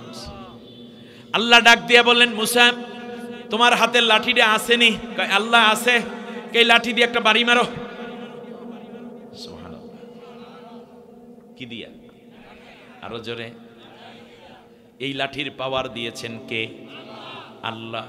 একটু খেয়াল করেন, পিছনের দিকে চলে যাই। এই লাঠি নিয়েই মুসা পয়গম্বর যাচ্ছিলেন। আল্লাহ জিজ্ঞেস করলেন, ওমা তিলকা বিয়ামিনিকা ইয়া মুসা, ও মুসা তোমার হাতের মধ্যে ওইটা কি? মুসা আলাইহিস সালাম ডাক দিয়া কয়, আল্লাহ হিয়া আসাই আতাওয়াক্কাউ আলাইহা ওয়া আহুশু বিহা গনামি ওয়া আলা মাআরিব উখরা। আল্লাহ তাআলা এটার উপর লাঠি ভর দিয়া চলি, পাতা পাইরা দেই, আমার এই উর্দুম্বা বকরি ভেড়ায় খায়, আরো কত কাম করি। মুসা আলাইহিস সালামের কথা শুনে আল্লাহ বললেন, ফাআলকিহা ইয়া মুসা, মুসা তুমি লাঠিটা ছেড়ে দাও। হায়াতান তাসা, লাঠি ছেড়ে দেওয়ার সাথে সাথে আমার আল্লাহ বলেন এটা একটা বিশাল সাপে পরিণত হয়ে গেল। মুসা পেছনের দিকে দৌড়ায়, আল্লাহ রাব্বুল আলামিন বললেন, লা তাখাফ খুদহা সানুইদুহা সিরাতাহাল উলা মুসা ভয় পেও না, যত বড়ই সাপ হোক তুমি আমার নাম নিয়ে লাঠিটা ধরো, আমি আল্লাহ আগের মতো সাপটাকে লাঠিতে পরিণত করে দেব। মুসা সাহস বাড়ায়, আল্লাহ কি বাড়ায়? সাহস বাড়ায়। মুসা আলাইহিস সালাম এই লাঠি নিয়েই দাঁড়িয়ে আছেন। আল্লাহ রাব্বুল আলামিন বললেন, মুসারে এই লাঠিটা তুমি ছাড়বা না, তার কারণ ফিরাউনের দরবারে এইটা লাগবে। মুসা আলাইহিস সালামকে আল্লাহ বললেন, ইযহাব ইলা ফিরআউনা ইন্নাহু তাগা। শুনতেছেন আপনারা? ও মুসা, তুমি এই লাঠি নিয়ে ফিরাউনের দরবারে যাও। মুসা আলাইহিস সালাম বললেন, আল্লাহ আমি তো একটা খুনের মামলার আসামি, ইন্নী আখাফু আইয়ুকাযযিবুনি, আল্লাহ আমি ভয় করি সে আমাকে মিথ্যা প্রতিপন্ন করবে। মুসা আলাইহিস সালামকে আল্লাহ রাব্বুল আলামিন বললেন, মুসা তুমি চিন্তা করো না, আমি আল্লাহ তাআলা বলছি তুমি যাও। মুসা ডাক দিয়া কয়, রব্বি জিদনি ইলমা, আল্লাহ তুমি আমার জ্ঞান বাড়াইয়া দাও। জোরে বলেন, স্বৈর শাসকের মোকাবেলায় কি লাগে? জ্ঞান লাগে। বিএনপি আন্দোলন করছে, রাজনীতিবিদদেরকে দিয়া জ্ঞানের সাথে সম্পর্ক কম, মারামারি মিছিল মিটিং এর সাথে সম্পর্ক। ওই আগের জিনিস চালাইতেছিল। জামাত ইসলামী আগের কর্মসূচি দেয়া শুরু করছে, হেফাজত আগের মতো সমাবেশ করে, কিন্তু কাজ হয় না। এখানে লেটেস্ট জ্ঞানের দরকার, এই জন্য আন্দোলনে ডাক দিয়ে বসলো কোটা না মেধা। মেধাকে আরবিতে ইলম বলে, মেধারে আরবিতে কি কয়? কথা কয় না, দূর। কত সুন্দর কথা যাচ্ছে, আপনারা কি ধরতে পারতেছেন কথাগুলো? ওনারা আন্দোলন করছে পতনের, ওনারা আন্দোলন করছে অবৈধ নির্বাচন মানি না, ওনারা আন্দোলন করছে আমার নেতা মরল কেন, আর ওরা আন্দোলন করছে জ্ঞান নিয়া। মুসা আলাইহিস সালাম জালেম শাসক, স্বৈর শাসকের মোকাবেলা করতে হলে প্রথম অস্ত্রের নাম আন্দোলন, সংগ্রাম, মিছিল, মিটিং, হরতাল না, প্রথম অস্ত্রের নাম জ্ঞান। এই জন্য ছাত্ররা আন্দোলন করছে কোটা না মেধা। বলো দেখি, জ্ঞান নাকি অন্য কিছু? সবাই কয় মেধা মেধা, আরবিতে কয় ইলেম, ইংলিশে কয় নলেজ, আর বাংলায় কয় মেধা। তো ছাত্ররা আন্দোলন করছে স্বৈর শাসকের বিরুদ্ধে কি নিয়া? মুসা আলাইহিস সালাম আল্লাহর কাছে কি চাইলেন?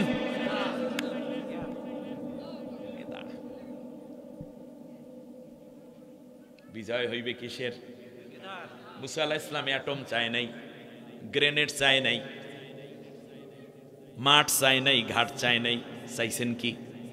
ছাত্ররা কি চাইছে? এই তো বুঝতে পারছেন। এইবার মুসা আলাইহিস সালাম আরেকটু সামনে যায়, কয় আল্লাহ তাআলা শুধু মেধা দিয়ে কি আমি বিজয় লাভ করতে পারবো? এত বড় স্বৈর শাসক 1200 বছর পর্যন্ত শোষণ করতেছে একটা না। আল্লাহ গো, আমার বড় ভয় হয়, ভয়টা দূর করে দাও। সুবহানাল্লাহ। রব্বিশরাহ লি সাদরি ওয়া ইয়াসসির লি আমরি ওয়াহলুল উকদাতাম মিন লিসানি ইয়াফকাহু কওলি। আল্লাহ তুমি আমার কি দাও? বুকের মধ্যে কি দাও? ইশরাহ করো। রব্বিশরাহ লি সাদরি, এই দোয়া কার? মুসা আলাইহিস সালাম। সূরা তোহার মধ্যে আছে না? উলামায়ে কেরাম আমাকে হেল্প করেন, চিৎকার করে ডাক দিবেন। এরা সব এগুলো মুসা আলাইহিস সালাম আল্লাহর কাছে চান। পরে পরে কি চাইলেন? জ্ঞানের পরপর কি চাইলেন? এখন বৈশা বৈশা যদি শুধু বড় বড় জ্ঞানীরা লিখতে শুরু করেন, তাহলে সুশীল সমাজকে তারা বানাই দেবে নাপিত সমাজ। সুশীল, বোঝেন নাই? আর জ্ঞানীদেরকে কি করবে? শেষ করে দিবে। সুতরাং তার জ্ঞানের সাথে সাথে কি লাগবে? এই হাসনাত আব্দুল্লাহ সারজিদের মতো মানুষ যারা ছিলেন, কিংবা আমাদের আবু সাইদ এবং মুগ্ধরা কি বীরু না সাহসী? বিএনপির চাইতে কম সাহসী না বেশি সাহসী? জামাতের চাইতে কম সাহসী না বেশি সাহসী? সরমনার চাইতে কম সাহসী না বেশি সাহসী? হেফাজতের চাইতে কম সাহসী না বেশি সাহসী? তাহলে বোঝা যায় ইলমের সাথে কি লাগবে? সাহস লাগবে। কারণ ওরা দুর্নীতি করে নাই, ওরা ওই 15 বছরে অন্য কারোর সাথে হেল্প নেয় নাই। ওরা ফেরাউনটা খাইয়া এখন মুসার মতো লড়াই করে। সুবহানাল্লাহ কয় না? নামাজ রোজার তাফসির আর এক বছর দাবাত দিলে করবে, এবছরের এবছর কইরা যাবে বরিশাল, ঠিক আছে তো? এই তো কোত্থেকে আসছে এবং কি হবে সামনে সেইটাও বলে দেবে ইনশাআল্লাহ। কষ্ট হইতেছে অনেকের মনে। মুসা আলাইহিস সালাম সামনে যাচ্ছেন সাহস নিয়ে, মাশাআল্লাহ চিনি কমাই দিলে ভালো হবে, অথবা শুধু পানি দিয়ে অসুবিধা নেই। মুসা আলাইহিস সালাম আরেকটু সামনে যায়, সামনে যাওয়ার পর বলে আল্লাহ ইসরা সদর হইল, তাহলে বোঝা যায় বিজয়ের জন্য কি লাগে। প্রথমে লাগে কি? ইলেম, এরপর লাগে কি? সাহস। এখানে জিকির আজগার তসবিহ তাহলিল তাহাজ্জুদে শেষ না, বরং এখানে ইলেম দরকার। দেখছেন ওদের আন্দোলনগুলো কমপ্লিট শাটডাউন। আপনারা বলতেন অবরোধ, ওরা অবরোধ কয় নেই, আপনার কথাই ওরা নেয় নেই, ওরা হচ্ছে কমপ্লিট শাটডাউন। 6 তারিখে আন্দোলন আনছে কয় তারিখ? 6 তারিখ যদি করতো তাহলে আর পারতো না, সব ক্লোজ করে দিত। ভারত থেকে লোক ঢুকতো, অনেক কিছু আছে, সব বলার দরকার নেই, আপনারা বুঝছেন। ওরা একদিকে আন্দোলন করে, আর একদিকে ফেসবুক পোস্ট দেয়, আর একদিকে মিছিল করে, সবকিছু মিলাই আর এক দল গ্রুপ। দেখছেন কি ইন্টেলেকচুয়াল। আগামী দিনগুলো তারাই বিজয় হবে, তারাই সরকার গঠন করবে যারা জ্ঞানের রাজ্যে এগিয়ে আছে। ওই আগের মতো ওই নেতা হুজুর ওই দিয়ে কোনোদিন দেশ চলবে না। দেশ চলবে এখন থেকে জ্ঞান এবং সাহসের ভিত্তিতে, ঠিক না?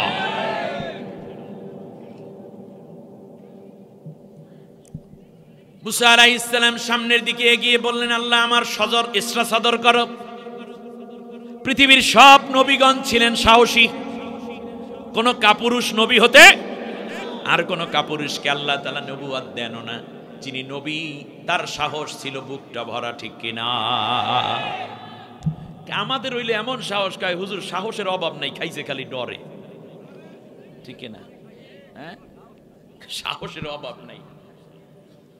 এক বাদশাহ তার উসিরদেরকে ডাকছে, এই যারা বউর কথা মানো না, বউ যেটা কয় ওইটা মানো না, যে বউর কথা মানবো কে? একবার পুরুষ আছে না, বউ যা কয় ওইটা মানতে রাজি হয় না, নিজে যেটা ভালো বোঝো সেইটা করে, এরকম সাহসী কারা? তো মন্ত্রী যারা ছিল সবাই এক লাইনে দাঁড়াই গেছে যে না বাদশাহ, আমরা মূলত আসলে বউ যা বলে ওই কথা মান্য চলি, বিরুদ্ধে যাইতেই কম। একজন শুধু দাঁড়াই রয়েছে বাইরে, যাক একজন মন্ত্রী বীর পুরুষ পাওয়া গেল, এদিকে আসো। কি তুমি বউর কথা মান না? না, বউ বলছে কি সবাই যে কাম করে আমি যেন তার বিপরীত করি, এই জন্য এনে দাঁড়াই রয়েছে। এই হলো সাহসীর অবস্থা। সাহস, জীবনের শেষ মুহূর্ত পর্যন্ত সত্যের পথে থাকবো। যেই দিন ঈমান এনেছি সেই দিন এই রুহুটা কার হাতে তুলে দিয়েছি? আমরা বিশ্বাস করি আমার জীবন মৃত্যুর ফায়সালা জমিনে হয় না, আসমানে হয়। সুতরাং সত্যের জন্য, কোরআনের জন্য জীবন দিয়ে লড়াই করতে হবে। প্রয়োজনে জীবন যাবে, কে আমাকে মারলো, কে কি বললো ওই খেয়াল নাই। আল্লাহর কোরআন বিজয় হয়েছে কিনা সেই দিকে আমাদের টার্গেট, ঠিক কিনা বলেন? মুসা আলাইহিস সালাম আল্লাহর কাছে সাহস চেয়ে নিলেন। কি বলছেন? রব্বিশ ইশরাহ লি, এটা আমরের সিগা না যে আল্লাহ তুমি আমার বুকটাকে কি করো, ইশরাহ করে দাও। কিন্তু আল্লাহ রাব্বুল আলামিন আমার আপনার নবীর ব্যাপারে বললেন, নবী তুমি চাও নাই তোমার সাহস আসুক, কিন্তু আমি আল্লাহ নিজে আগে ভাগী সাহসী বানাইয়ে দিলাম। আলাম নাশরাহ লাকা সাদরাক ওয়া ওয়াদানা আনকা ওয়িজরাক। সুবহানাল্লাহ। মুসা আলাইহিস সালাম সাহস চায়, আর আল্লাহ আমাদের নবীকে বলেন, নবী আমি কি তোমার সাহস বাড়াইয়া দেই নাই? চাওয়ার আগেই বাড়িয়ে দিয়েছি। এ হচ্ছে আমাদের নবী। একদিন সিরাত আলোচনা যদি আসে কখনো, ডিটেইল ইনশাআল্লাহ বলা শুরু করব, অসুবিধা নাই তো। এ মাহফিল কয় দিনের? 2 দিন। এ মাহফিল 3 দিন করেন, আর 3 দিন বক্তা অন্য রাখবেন, কিন্তু এক বক্তার 3 দিন দেন। ধারাবাহিকভাবে তাফসীর কারে কয় শুইনে মজা পাবেন। পারা যাবে না ইনশাআল্লাহ? আগামী বছর 3 দিন মাহফিল না 2 দিনই? ইনশাআল্লাহ চেষ্টা করব। সভাপতি কই 3 দিন হলে চলবে তো? কষ্ট হয়ে যাবে না। আগামী বছর যদি 3 দিন হয়, এবছর যারা 1000 দিয়েছেন আগামী বছর 3000 দেবেন। পারা যাইবে না ইনশাআল্লাহ? কোরআনের জন্য দিতে রাজি আছেন? সবাই রাজি আছেন? আল্লাহ সবাইকে কবুল করুন, বলেন আমিন। কই ওরা উঠে গেলে মনে করছে কালেকশন করবে নাকি। এবার শুনে, মুরব্বী মানুষ তো একটু সময় দেওয়া দরকার, কষ্ট হচ্ছে না তো? এবার সামনে আসি, এবার একটু দেখুন। তাহলে সাহস দরকার, প্রথমে জ্ঞান দরকার। স্বৈর শাসকের মোকাবেলায় প্রথমে কি দরকার? দ্বিতীয়বারে কি দরকার? মুসলমানরা যতদিন জ্ঞানে পরিপুষ্ট হতে না পারবে ততদিন ইহুদি, খ্রিস্টান, মুশরিক, নাসারা এদের মোকাবেলা করতে পারবে। অতএব জ্ঞানী হতে হবে। দ্বিতীয়বারে কি বললাম? সাহসী। তৃতীয়বারে ঐক্য হতে হবে। আপনি সাহসী আছেন, আপনি জ্ঞানী আছেন, কিন্তু আপনি একটা ছোট গ্রুপের লোক অথবা কোনো দলের লোক না, আপনার কোনো ভ্যালু নাই। এজন্য মুসা আলাইহিস সালাম বুঝাইয়া দিলেন, স্বৈর শাসকের মোকাবেলায়, জালেম শাসকের মোকাবেলা, তাকে পরাজিত করতে হলে ঐক্যবদ্ধ হতে হয়। আল্লাহর কাছে ডাক দিয়া বললেন, আখি হারুন হুয়া আফসাহু মিন্নি লিসানা রিদান আই ইউসাদ্দিকুনি। আল্লাহ, আমার ভাই হারুন, এক গ্লাস পানি দেন। আমার ভাই হারুন সে আমার চাইতে বেশি বাকপটু, বক্তা ভালো। কি ভালো? বক্তা ভালো, স্পষ্টবাদী। তাকে আমার সাথী করে দেন, সে আমার কথাগুলোকে স্বীকৃতি দিবে, বলবে হ্যাঁ ঠিক বলেছে আমার ভাই, ঠিক আছে ঠিক আছে, আর আমাকে সত্যায়ন করবে, আমার সাহায্য করবে। আমার ভাইটাকে দিয়ে দেন। এই জন্য দেখেন, ছাত্ররা শুধুমাত্র কোনো একটা দল আন্দোলন করে নাই। ছাত্র দল ছিল, ছাত্র শিবির ছিল, ছাত্র মৈত্রী ছিল, ছাত্র ইউনিয়ন ছিল, এরপরে খেলাফত ছাত্র মজলিস ছিল, ছাত্র আন্দোলন ছিল, ছাত্র আন্দোলন চরমনাই হুজুরের। এমনি করে করে মাদ্রাসায়, স্কুল, কলেজ, ইউনিভার্সিটির কে কোন দলের সেইটা নাই, বরং সবাই মিল্লা আন্দোলন করছে। কোটা না মেধা? খেয়াল করেছেন? ওরা কি একটা গ্রুপ আন্দোলন করছে না সবাই আন্দোলন করেছে? তাহলে স্বৈর শাসক পতনের জন্য তৃতীয় শক্তির নাম কি? ঐক্য। এরপরেও সামনে আগায়, আল্লাহরে ডাক দিয়া কয়, রব্বুল আলামিন আমার বড় ভয় হয়, কি জানি কইরা ফেলায় ফেরাউন। আল্লাহ রব্বুল আলামিন ডাক দিয়া কয়, মুসা রে, তোমাকে আমি আল্লাহ রব্বুল আলামিন জ্ঞান দিলাম, বুক ভরা সাহস দিলাম, ঐক্যবদ্ধ শক্তি দিলাম, তার সাথে সাথে আমি আল্লাহ তোমার হাতে একটা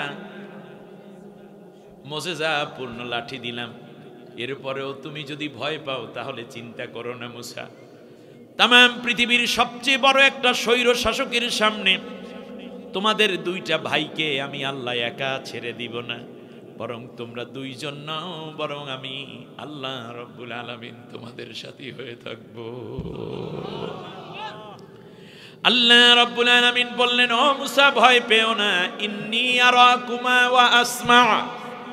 ও মুসা, তোমরা কোন কোন দিকে যাও আমি আল্লাহ পুরাপুরি দেখে দেখে রাখবো, আর আমি আল্লাহ রব্বুল আলামিন শুনতে থাকবো তোমরা কি কথা বলো, তোমাদের সাথেই বা ফেরাউনরা কি আলোচনা করে, সব কথাগুলো আমি শুনতে থাকবো। আর ফেরাউনকে পরাজিত করার জন্য আমি আল্লাহ রব্বুল আলামিন তার জবানটাকে আমি আল্লাহ করাপস করে দিব, জবানটাকে ঠেকাইয়া দেব, তোমাদেরকে আমি আল্লাহ রব্বুল আলামিন বিজয় দান করে দেব। সুবহানাল্লাহ। ফেরাউন সব শুনে বলল, অফাআলতা ফাআলতা কাল্লাতি ফাআলতা ইন্নাকা মিনাল কাফিরিন। মুসা আলাইহিস সালাম দাওয়াত দিচ্ছেন এক আল্লাহর, আর ফেরাউন বলতেছি তুমি যা বলার তো বলেই যাচ্ছ, আমি দেখতেছি তুমি একটা কাট্টা কাফের। ফেরাউন কাফের বলে গালি দিচ্ছে মুসা আলাইহিস সালামকে। অতএব পৃথিবীতে মুসা আলাইহিস সালামকে গালি দেয় ফেরাউন কাফের কইয়া, আর আমার দেশেও কিছু স্বৈর শাসক গালি দেয় নেককারদেরকে রাজাকার, আলবদর, বিদেশি দালাল, কিংবা এইরকম বিভিন্ন রকমের গালি দিয়া দিয়া মানুষদেরকে অত্যাচার করে। অতএব বোঝা যায় এই গালিগুলা নতুন কিছু নয়, ফেরাউনের আমল থেকে চালু। নেককারদেরকে গালি দেওয়া স্বৈর শাসকের আলামত। কথাটা বুঝছেন কিনা? এবার ফেরাউন বলল, দারুনি, দেখছেন কি অবস্থা, জারুনি আক্তুল মুসা ওয়ালিয়াদউ রাব্বাহু ইন্নী আখাফু আইয়ুবাদদিলা দীনাকুম আও ইউখরিজুকুম মিন আরদিকুম হাদা। ফিরআউন বলল, আমাকে ছেড়ে দাও, আমি মুসাকে নিজেই হত্যা করে ফেলবো। এত বড় স্বৈর শাসক, তার মারার মতো লোক রাষ্ট্রে আছে না নাই? কারা আছে? পুলিশ আছে, র্যাব আছে, গোয়েন্দা আছে, ডিবি আছে, ডিএসবি আছে, এনএসআই আছে, আছে না নাই? দলীয় লোক আছে, কিন্তু সরাসরি নিজেই হত্যা করতে চায়। জারুনি আক্তুল মুসা, হত্যা করার দৃঢ় প্রত্যয় প্রকাশ করতেছে কে? ফিরআউন নিজে। তাহলে বোঝা যায়, যদি কোনো স্বৈর শাসক এইভাবে কোনো নেককার মানুষের টের পায়, নিজেই হত্যা করা শুরু করে। আমাদের পালাতক আপাই কিন্তু একজনারে ডাইরেক্ট হত্যা করছে। বলেন তো কে রে? মেজর বজলুল হুদা। আর 10 মিনিট পর লোকটার ফাঁসি, কিন্তু নিজেই গিয়ে জবাব দিস্তারে আসবে। তথ্য বেরিয়ে আসতেছে সময় সুযোগ মতো, এটাও আপনারা শুনতে পাবেন। সে তো হাজার খুনের অপরাধে অপরাধী, হাজার খুন, হাজারো খুন। যাই হোক, মুসা আলাইহিস সালাম আস্তে করে চলে যাচ্ছেন। এবার বলল, দারুনি, আমাকে ছেড়ে দাও। মুসারে কেউ ধরছে নাকি? ধরছে ভয়তে। কিসে ধরছে? ভয়তে ধরছে। এই জন্য মুসা আলাইহিস সালাম আর তার ভাই মাত্র দুইজনকে হত্যা করে ফেলতে চায়, মুসারই বেশি হত্যা করতে চায়। এর মানে হচ্ছে এই যে ভয়তে যখন ধরে, তখন যার ভয়তে যারে ধরে সে তারে মাইরা ফেলায়। ঠিক কিনা বলেন? আল্লামা সাইদিকে যে মারছে, এটা মারার জন্য মারে নাই, বরং বুঝতে পারছে এই সাইদি যদি বেঁচে থাকে, সামনের যে নির্বাচন আসতেছে, এরপর যদি মাত্র 1 মাসও দুনিয়ায় বাইসে থাকে, আর প্রত্যেক জেলায় একটা কইরা কোরআনের মাহফিল দিতে পারে, গোটা বাংলাদেশে আমার 14 গোষ্ঠীর 12টা বাজাইয়া ছাড়বে, আর বাংলাদেশে আল্লাহর কোরআনের রাজ কায়েম হয়ে যাবে। কোটি কোটি মানুষ তার ডাকে সাড়া দেবে। এই জন্য ভারতের প্রেসক্রিপশনে মারছে। এইটা মারার জন্য মারে নাই, ভয়ের কারণে মারছে। ঠিক কিনা? আল্লাহ রাব্বুল আলামিন বলেন, শোনো, বলতেছিল, ইন্নী আখাফু আইয়ুবাদদিলা দীনাকুম, আমি ভয় করতেছি এই মুসা আমাদের ধর্মটাই পাল্টাইয়া দেবে, সংবিধান চেঞ্জ করে ফেলবে। এর মানে মুসা আলাইহিস সালাম বিজয় লাভ করলে কি ফিরআউনের সংবিধান চলবে নাকি আল্লাহর সংবিধান চলবে? আল্লাহর সংবিধান চলবে। এই জন্য ফিরআউন ভীষণ ভয় পাইয়াই তারে হত্যা করতে চায়। সেই মুসা পয়গম্বর বেরিয়ে যাচ্ছেন। আল্লাহ বললেন, মুসা লাঠিটা সাথে নিয়ে যাও, কারণ এই লাঠি হলো বিজয়ের একটা প্রতীক। লাঠি দিয়ে আঘাত করতে বললেন। কোন লাঠি পাইছেন? এই তো বলছেন লাঠি। আমার ভাইয়েরা, এই লাঠি নিয়ে মুসা পয়গম্বর আলাইহিস সালাম আল্লাহর হুকুমে একটা আঘাত করলেন। 12টা রাস্তা তৈরি হলো। কয়টা? 12 জাতি একসাথে যাচ্ছে। 12 কম একসাথে যাচ্ছে। আমাদের দেশে ইসলামিক মোট 12টা দল আছে বড়। এই 12 দল যদি ঐক্যবদ্ধ হয় সবাই বাঁচবো। আর যদি 12 দল একসাথে নাইমা না পড়ি, তাহলে ফিরআউনরা আবার ফিরিয়া মারবে, কচু কাটা করবে, একটাও বাঁচবে না। ঠিক কিনা?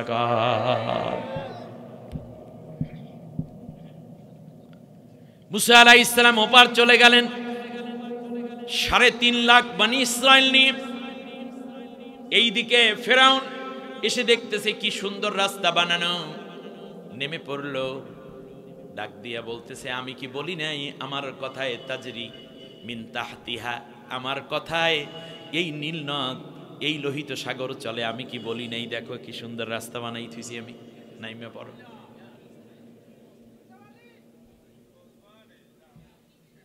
আরো সামনে যায়, সব কিছু তার আর তার বাবাই বানাইয়ে থুইছে। সামনে সামনে যায়, নদীর পানিও তার হুকুমে চলে, সূর্য তার হুকুমে ওঠে, চাঁদ তার হুকুমে কিরণ দেয়। এটা ফিরআউনের দাবি ছিল। মুসা পয়গম্বর আলাইহিস সালাম চলে গেলেন এবার মিডল পয়েন্টে, লোহিত সাগরের। কে? ফিরআউন তার সৈন্য। কারণ হচ্ছে 3.5 লাখ মানুষ 2 লাখ সৈন্য সব নামতে নামতে প্রথম জন যখন একেবারে মিডের 3-এর 2 অংশ চলে গেছে, পিছনের লোকের এইভাবেই তো নামছে, একেবারে মিড বরাবরে যখন হলো, আল্লাহ রব্বুল আলামিন ইশারা করলেন পানি এবার মিশে যাও। তখন ফেরাউনের সৈন্য আর ফেরাউন সব মিলে এই পৃথিবীর যদি আপনারা মাপেন 350 হাত নিচে। কত হাত? পর্দা, কানের পর্দাও ফাটিয়ে গেছে, কলিজাও ফাইটে গেছে, হাড় নষ্ট হয়ে গেছে, সবগুলা শরীর সমাধি পানির নিচে, একটাও বাচ্চা নেই। উট, দুম্বা, বকরি, ভেড়া, ঘোড়া সবকিছু কি 350 হাত নিচে। আপনি কি মনে করেছেন?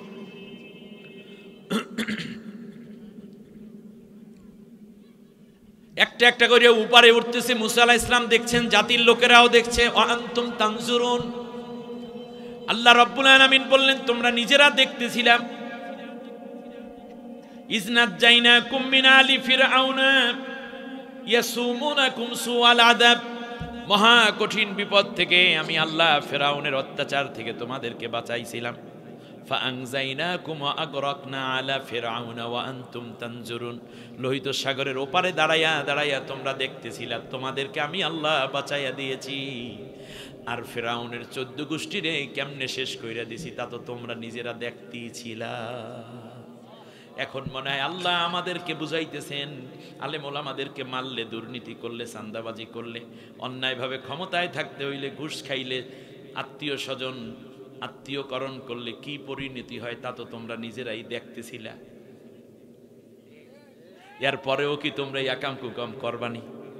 আল্লাহ আমাদেরকে শিক্ষা দিচ্ছেন। সুবহানাল্লাহ। কেন আল্লাহ রাব্বুল আলামিন আমাদেরকে হেফাজত করুন, বলেন আমিন। কিন্তু দুঃখজনকভাবে অনেকেই এখনই আবার মিথ্যা এবং অন্যায় জড়াইয়া যাইতে আছি। ঘুষ সুদ আগের মতো শুরু হয়ে যাচ্ছে, এটা বড়ই খারাপ লক্ষণ। আল্লাহ আমাদেরকে মাফ করুন, আল্লাহ আমাদেরকে তার গোলাম হয়ে বাঁচার তৌফিক দিন। আযকুর নি'মাতাল্লাহি ইন কুনতুম আলা শাফা হুফরাতিম মিনান নার, আল্লাহ বলছেন তোমরা জাহান্নামের একেবারে জ্বলন্ত আগুনের কিনারে ছিলা, সেখান থেকে আমি আল্লাহ তোমাদেরকে বাঁচাইয়া উদ্ধার করেছি। ওয়া আল্লাফা বাইনা কুলুবিকুম ফাআসবাহতুম বিনি'মাতিহি ইখওয়ানা। এরপর আওয়ামী লীগ যখন এই স্বৈর শাসকের পতন হয়ে যায়, তারপরে আমি আল্লাহ তোমাদের অন্তরগুলোকে, কেডা বিএনপিকে, জামাতকে, চরমনাইকে, সারসিনাকে, মোকামিয়াকে, ফুরফুরা, কে হালে হাদিস, কে মাতখালি, কে লামাঝাবি, কে হানাফি, কে শাফি, কে মালিকি, হাম্বলি, কে আছে এমন সিস্তিয়া, কাদরিয়া, মোহাম্মদিয়া, মুজাদ্দাদিয়া, নকশবন্দিয়া, কে গোল টুবি, কে পাস করলি, কে খারা টুবি, কে গোল পাঞ্জাবি, কে ফারা পাঞ্জাবি, কার দাড়ি আছে কার দাড়ি নেই। আমি আল্লাহ এত কিছু দেখতে চাই নাই। আমি আল্লাহ কিন্তু এমন একটা বিপদ দিয়েছিলাম, তোমরা জাহান্নামের কিনারে ছিলা। এইভাবে মাহফিল করা দূরের কথা, বাসায় থাকাও তোমাদের জন্য বড় কষ্টের ছিল। ওই পুলিশ আইলো, ওই পুলিশের গাড়ি এই উঠে গেছে, এই তো ধইরা নিয়ে গেল, এই লাল সাদা পোশাকে ফিরাইয়া দেবে কিনা সন্দেহ ছিল। কির বিএনপি, কির জামাত, সবাই উপরে এইরকম একটা পেরেশানি ছিল। আমি আল্লাহ সেখান থেকে বাঁচাইয়া ভাই ভাই মহাব্বত পাতাইয়া দিলাম। তোমরা এইরকম আর কইরো না। সামনের দিনগুলোতে ওয়াতাসিমু বিহাবলিল্লাহি জামিয়া, আল্লাহর কোরআনের রুজ্জুটা শক্ত কইরা ধারণ করো। ওয়ালা তাফাররাকু, পরস্পরে বিচ্ছিন্ন হইও না। কিন্তু আমরা এখন আবার কোরআন না দইরা ঠিকই আবার অনেকে দালালি ধরা শুরু করছে। এই লক্ষণ ভালো না খারাপ? কষ্ট লাগছে এখান দিয়া। এবার মুসা আলাইহিস সালাম, আল্লাহ বললেন দেখতেছিলা, কিন্তু সব মরছে, ফেরাউনের বাকি রইছে কয়টা? একটা। নাম কি? ফেরাউনের আল্লাহ এখনো মানে নাই, মারে নাই। নাকের মধ্যে পানি যায়, মুখ দিয়া পানি যায়, কান দিয়া রক্ত বের হয়, গলার মধ্যে দিয়ে পানি যেতে যেতে পেটটা ফুইলে একেবারে পটকা মাছ। এমন সময় আল্লাহরে ডাক দিয়া কয়, আল্লাহ আমানতু আন্নাহু লা ইলাহা ইল্লাল্লাযী আমানাত বিহি বানু ইসরাঈল।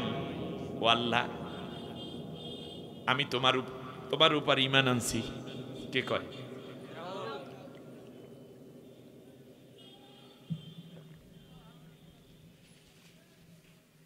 আমানতু, আমার কথা না, এটা আল্লাহ নিজে বলছেন।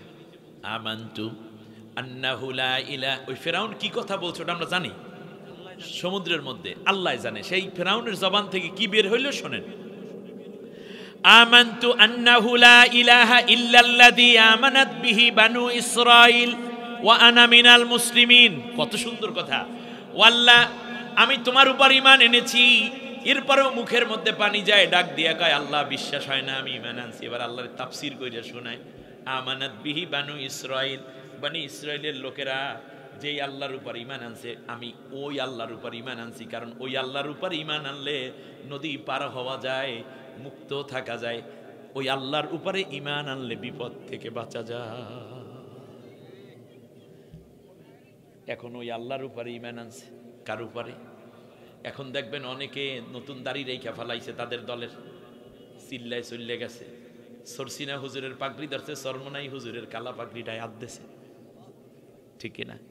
আবার কেউ কেউ দেখবেন বিএনপির লোকদের হাত পাও ধইরা কয় ভাই আমি তো আমনের দলেরই, তা তো বোঝেনি। জামাত ইসলামের কাছেও কিন্তু আসে, আমি আসতে নিষেধ করি নাই, কিন্তু এই আশাটা যেন ইমানদারের মতো হয়, মুনাফিকের মতো না হয়, ঠিক কিনা? বেশি বলা যাইবে না, এটা মোর এলাকা। মুনাফিকের মতো আইসা অনেক বিএনপির লোকদেরকে ওয়াসওয়াসা দিয়ে ফেলাইছে, যার টের আমি পাইয়া গেছি। কথা বোঝেন নাই, আমি নিজে পাইছি টের। কিন্তু মনে রাখতে হবে, বিএনপির ভাইরা, জামাতের ভাইরা এই মানুষগুলোকে দিনদার বানানোর জন্য কেবল দলে আনবেন, নতুন কইরা ষড়যন্ত্রের জন্য আনবেন না। তাহলে মনে রাখবেন কয়দিন পর যে যেই জিনিস পালে, সাপ পাললে কিন্তু সাপে খায়, যদি জানাই যায় এটা বিষধর সাপ, নতুন কইরা যদি ব্যাগের মধ্যে রাখেন, পকেটের মধ্যে রাখেন, ঘরের মধ্যে বিছনার নিচে রাখেন, একদিন উইঠা কিন্তু আপনারে। এত তাড়াতাড়ি কি ভুলে গেছেন? এত তাড়াতাড়ি কি ভুলে গেছেন? আপনার নেত্রীরে জেল দেয়, ঘর থেকে বার করে দেয়, সালাউদ্দিন কাদেরের ফাঁসি দেয়, ইলিয়াস আলীরে গুম করে। আপনারে কি কম করছে? আপনি এত তাড়াতাড়ি ভুললেন কেমনে? আপনি জিয়াউর রহমানের আদর্শের সৈনিক, আমি তো আপনাকে প্রচন্ড ভালোবাসি, কারণ আপনি জিয়ার আদর্শের সৈনিক, এই কারণে। কিন্তু আপনার একটা কথা বলি, জিয়াকে মানুষ এত ভালোবাসে কেন, তা কি আপনি জানেন? কেন বলেন দেখি? কারণ জিয়াউর রহমান, শহীদ প্রেসিডেন্ট জিয়াউর রহমান ছিলেন, ইসলামকে ভালোবাসতেন, আলেমদেরকে ভালোবাসতেন, কোরআনকে ভালোবাসতেন, দাড়িওয়ালা টুপিওয়ালাদেরকে সম্মান দিতেন, আলেমদেরকে ইজ্জত দিতেন, ঠিক কিনা বলে? সংবিধান থেকে সমাজতন্ত্র নাস্তিক্যবাদকে বাদ দিয়ে আল্লাহর উপরে অবিচল আস্থা ও বিশ্বাসকে তিনি এনে ইমানদারের পরিচয় দিয়েছেন। আল্লাহ এই জন্য তার সম্মান আরশ পর্যন্ত উঁচু করেছেন, ঠিক কিনা বলেন? কিন্তু আপনি কি করেন? আপনি তো নামাজই পড়েন না। বিএনপির সবাই না, কি বলছেন বেনামাজি? আপনার নেতা নাস্তিক্যবাদকে বাদ দিয়া আনছেন কার উপরে? আস্থা বিশ্বাসের কথা। এই কারণে আল্লাহ খুশি না বেজার? এই কারণে আল্লাহ তার ইজ্জত বাড়াইছেন। সংবিধানের প্রথমে বিসমিল্লাহির রহমানির রহিম ঢুকাইছেন কে? শুধু কি তাই? আরাফাতের ময়দানে এখানে অনেক হাজী সাহেবান আছেন, কোনো ছায়া নাই।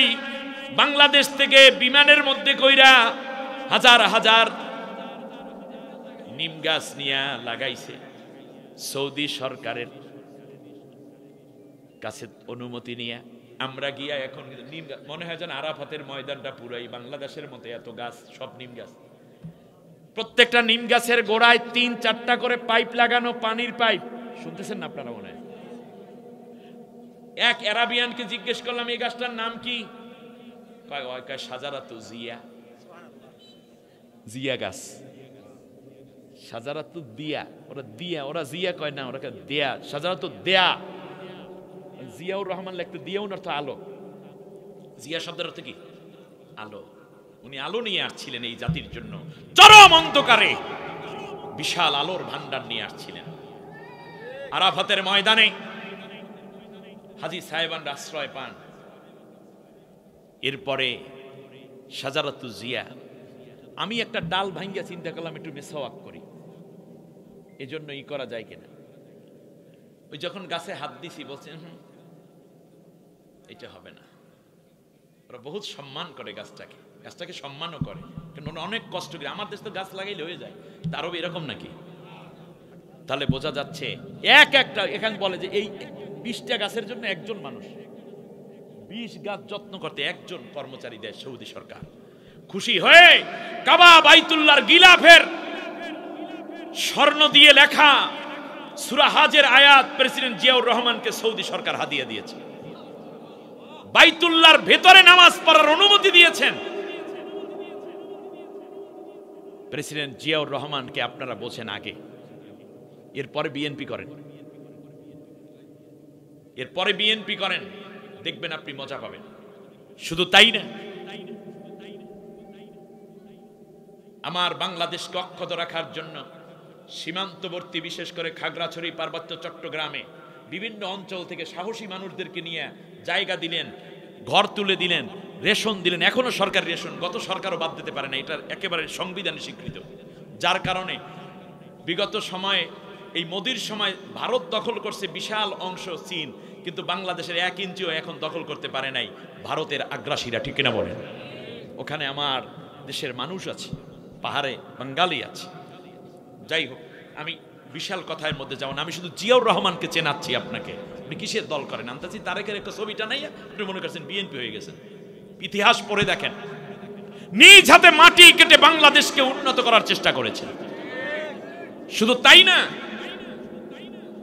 মাত্র একটা ভাঙ্গা সুটকেস নিয়ে জীবনের শেষ মুহূর্তে যে ড্রেস ছিল সেই ড্রেস পরেই বিদায় হয়েছেন। তাকে দেখলে আমার হযরত আবু বকর রাদিয়াল্লাহু আনহুর কথা মনে পড়ে। আবু বকর রাদিয়াল্লাহু আনহু বলেছেন, আমার জন্য নতুন কাফনের দরকার নাই, আমার পুরান কাপড় ধুয়ে সাইজ করে আমি রেখে দিয়েছি আমার বাক্সের মধ্যে। সুতরাং এই পুরান কাপড় দিয়ে আমাকে কাফন পরাইয়া দিও। নতুন কাপড় মানুষকে জান্নাতি বানায় না, আমল মানুষকে জান্নাতি বানায়।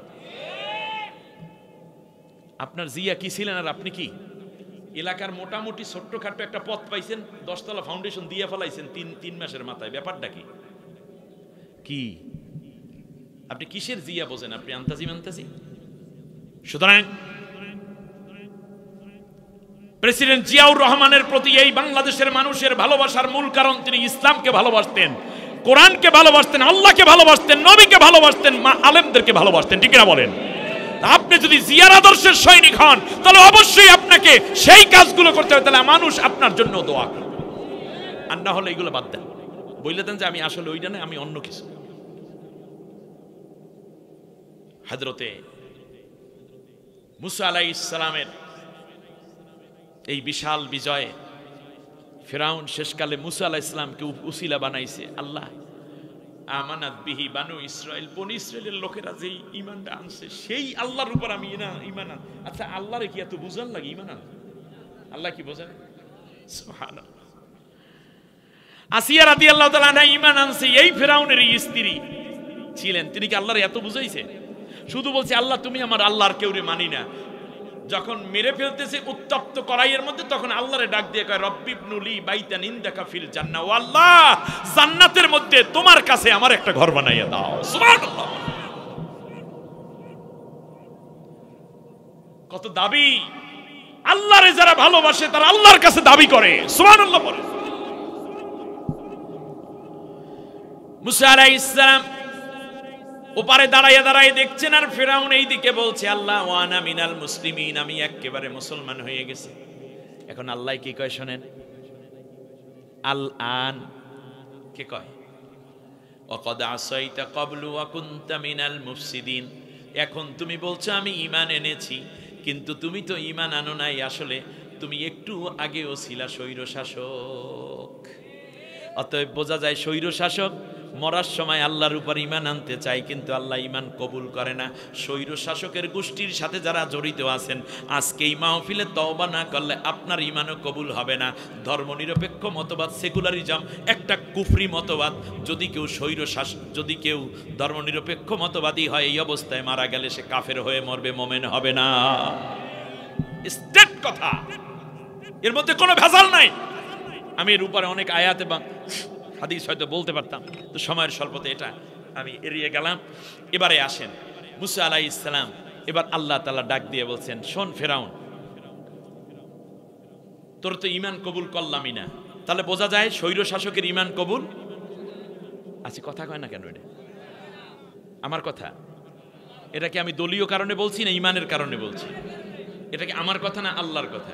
কিয়ামত পর্যন্ত যারা স্বৈর শাসক হবে তাদের ঈমান আল্লাহ কবুল করবেন না। এবার শোনেন, আল্লাহ তাআলা বললেন ফালিয়াউমা নুনাজ্জিকা বিবাদানিকা লিতাকুনা লিমান খালফাকা আয়া, অন্যদের লাশগুলো মাটি খেয়ে ফেলবে, হাঙ্গর কুমির খাইবে। তোর সৈন্যদের লাশ, তোর ঘোড়ার লাশ, তোর হাতির লাশ সবগুলা খাইয়া সাফা কইরা দেবে এই সাগরের মাছ, হাঙ্গর কুমিরে, নীল তিমিতে। কিন্তু তোর লাশটা মাটিতেও খাইবে না, পানিতেও গালাইবে না, পোকায় খাইবে না, মাকড়ে খাইবে না, পোকামাকড়ও খাবে না, শুটকি বানাইয়া কিয়ামত পর্যন্ত রাখবো। তাতে পরবর্তীতে তোর মতো বহুত জেমস ফেরাউন এবং লেডি ফেরাউন পৃথিবীতে আসবে, তারা যেন বুঝতে পারে ফেরাউনগিরি করলে তার কোনো রক্ষা হয় না। এইটা বুঝাবার জন্য তোর লাশটাকে আমি আল্লাহ শুটকি বানাইয়া কিয়ামত পর্যন্ত রাখবো। ওয়া ইন্না কাসীরাম মিনান নাসি আন আয়াতিনা লাগাফিলুন। কিন্তু সবচেয়ে আশ্চর্যের বিষয় হলো এত কিছু দেখার পরেও অনেক মানুষ ওই দলটা ছাইরা ইসলামের দিকে আসে নাই। আমাদের দেশেও এখনো অনেকে মোরামুরি করে, আসে নাই। একটা গল্প বলি, অসুবিধা হবে না তো? এক মহিলা অ্যানাকোন্ডা কিনা নিয়ে আসছে। অ্যানাকোন্ডার মধ্যে লাল, হলুদ, নীল অনেক জাতের আছে। অ্যানাকোন্ডা মানে বড় অজগর সাপ। এর মধ্যে সবচেয়ে বড় জাত যেটা সেইটা। আইনা সাপটা পালে, বিশ্বের অনেক রাষ্ট্রে দেখবেন মানুষ সাপ পালে এবং সাপে তার কথাও শোনে, এত মানে সাপকে মহব্বত করে তারা।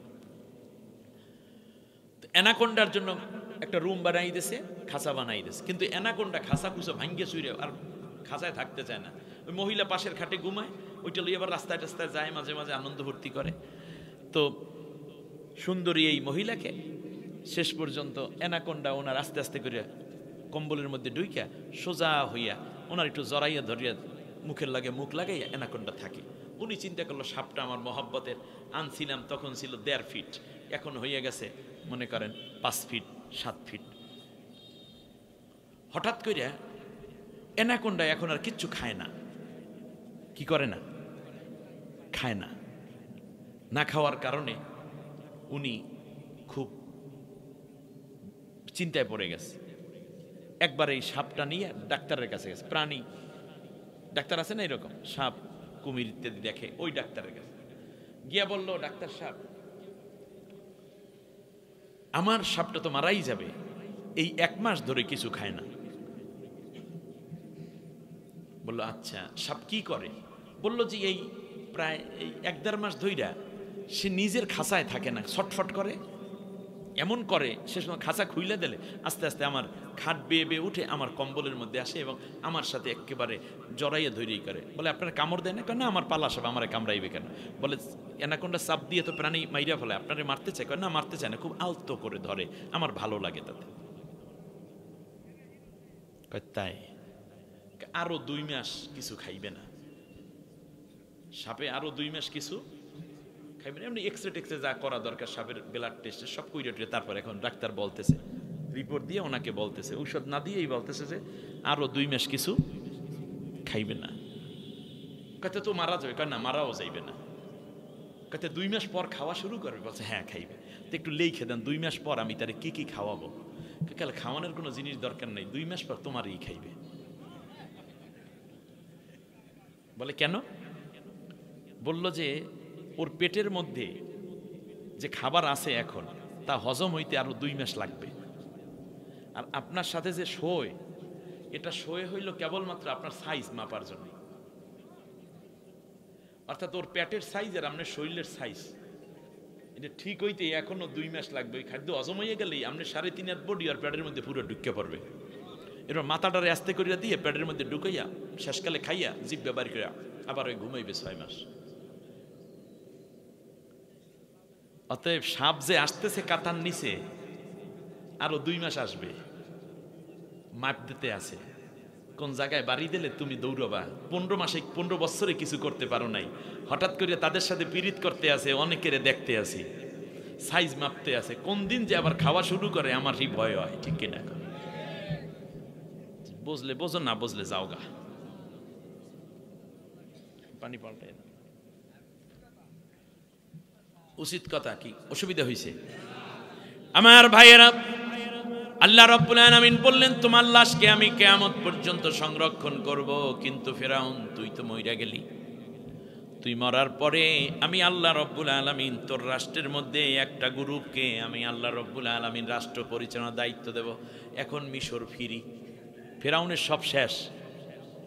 গণভবন কেউ আছে? নাই। বঙ্গভবনে কেউ আছে? সেক্রেটারিয়েটে কেউ আছে? নাই, সব চেয়ারগুলো কি খালি। এমপি হোস্টেলগুলো ভরা না খালি? সব খালি। আল্লাহ রব্বুল আলামিন বলেন ফিরাউনের সেই খালি জায়গা আমি কাদের দিয়ে পূরণ করব, শোনো। সুবহানাল্লাহ কয় না? আল্লাহ রব্বুল আলামিন যাদেরকে পছন্দ করেছেন সেই সময় এখনো পছন্দ করেন তাদেরকে। এখন আমার কোশ্চেন, আমরাও কি তাদেরকে পছন্দ করব কিনা? আল্লাহ যেইটা চান, জালেম শাসক স্বৈর শাসককে পরাজিত করে যেই দলকে আল্লাহ ক্ষমতায় দিতে চান, আমরা কি সেই দলকে আল্লাহর ইচ্ছা অনুযায়ী আল্লাহ যাদেরকে চান আমরা তাদেরকে চাই কিনা? জোরে বলেন, চাই কিনা? কে কে চান হাত উঁচু করেন। এটা আল্লাহর সাথে সম্পর্ক। আল্লাহু আকবার, হাত উঁচু করে রাখেন। আল্লাহ যেই একটি জালেম শাসকের পরে আল্লাহ যাদেরকে ক্ষমতা দিতে চান আমরাও তাদের ক্ষমতা দেব, ঠিক আছে? আল্লাহ যেই ইচ্ছা করেন রাষ্ট্রের ব্যাপারে আমরা সেই ইচ্ছা করব। আল্লাহর ইচ্ছার সাথে আমাদের কোনো বিপরীত থাকা উচিত হবে? আল্লাহর ইচ্ছার সাথে বান্দার ইচ্ছার বিপরীত হইলে ওই বান্দা কি আল্লাহর বান্দা থাকে? অতএব আল্লাহর যেই ইচ্ছা আমাদেরও সেই ইচ্ছা। বলেন আল্লাহ তুমি এখন কবুল করো। আল্লাহ কবুল করো, বলেন আমিন আমিন ইয়া রব্বাল আলামিন। বাস, এখন আল্লাহ কি চান শোনা। ونريد أن نمن على الذين استضعفوا في الأرض ونجعلهم أئمة ونجعلهم الوارثين ونمكن لهم في الأرض ونري فرعون وهامان وجنودهما منهم ما كانوا يحذرون। আল্লাহু আকবার। আল্লাহ রাব্বুল আলামিন সূরা কসাসের মধ্যে বললেন অনুরিদু, আমি আল্লাহ সিদ্ধান্ত নিলাম ফিরাউনের 14 গোষ্ঠী যেহেতু শেষ হয়ে গেছে, মাথা উঁচু করে কেউ আর দাঁড়াবার সাহস নাই, সব শেষ। আন্না মুন্না, আমি আল্লাহ অবশ্যই দয়া করব আলাল্লাযীনা ইসতুদঈফু ফিল আরদ, ওই দেশের মধ্যে সবচেয়ে বেশি নির্যাতিত হয়েছে যেই দলটা মুস্তাদাফিনা ফিল আরদ, ওই রাষ্ট্রের মধ্যে যেই দলটা সবচেয়ে বেশি নির্যাতিত হয়েছে আমি আল্লাহ সিদ্ধান্ত নিয়েছি সেই দলের উপর আমার দয়া মায়া ঢেলে দিতে। আমি দলের নাম বলবো না, এইবার আপনি যেন বুঝতে পারেন। আল্লাহ বলছে অনুরিদু, আমি আল্লাহ ডিসিশন নিলাম, আল্লাহ সিদ্ধান্ত নেন আন্না মুন্না আলাল্লাযীনা ইসতুদঈফু ফিল আরদ, জমিনের বুকে যেই দলটি সবচেয়ে বেশি নির্যাতিত হলো আমি আল্লাহ সেই দলের উপর আমার দয়া ঢেলে দেওয়ার সিদ্ধান্ত নিলাম। আপনি দয়া পেতে হলে এই দলের ছায়ার সাথে থাকেন, আপনার উপরেও দয়া পড়বে।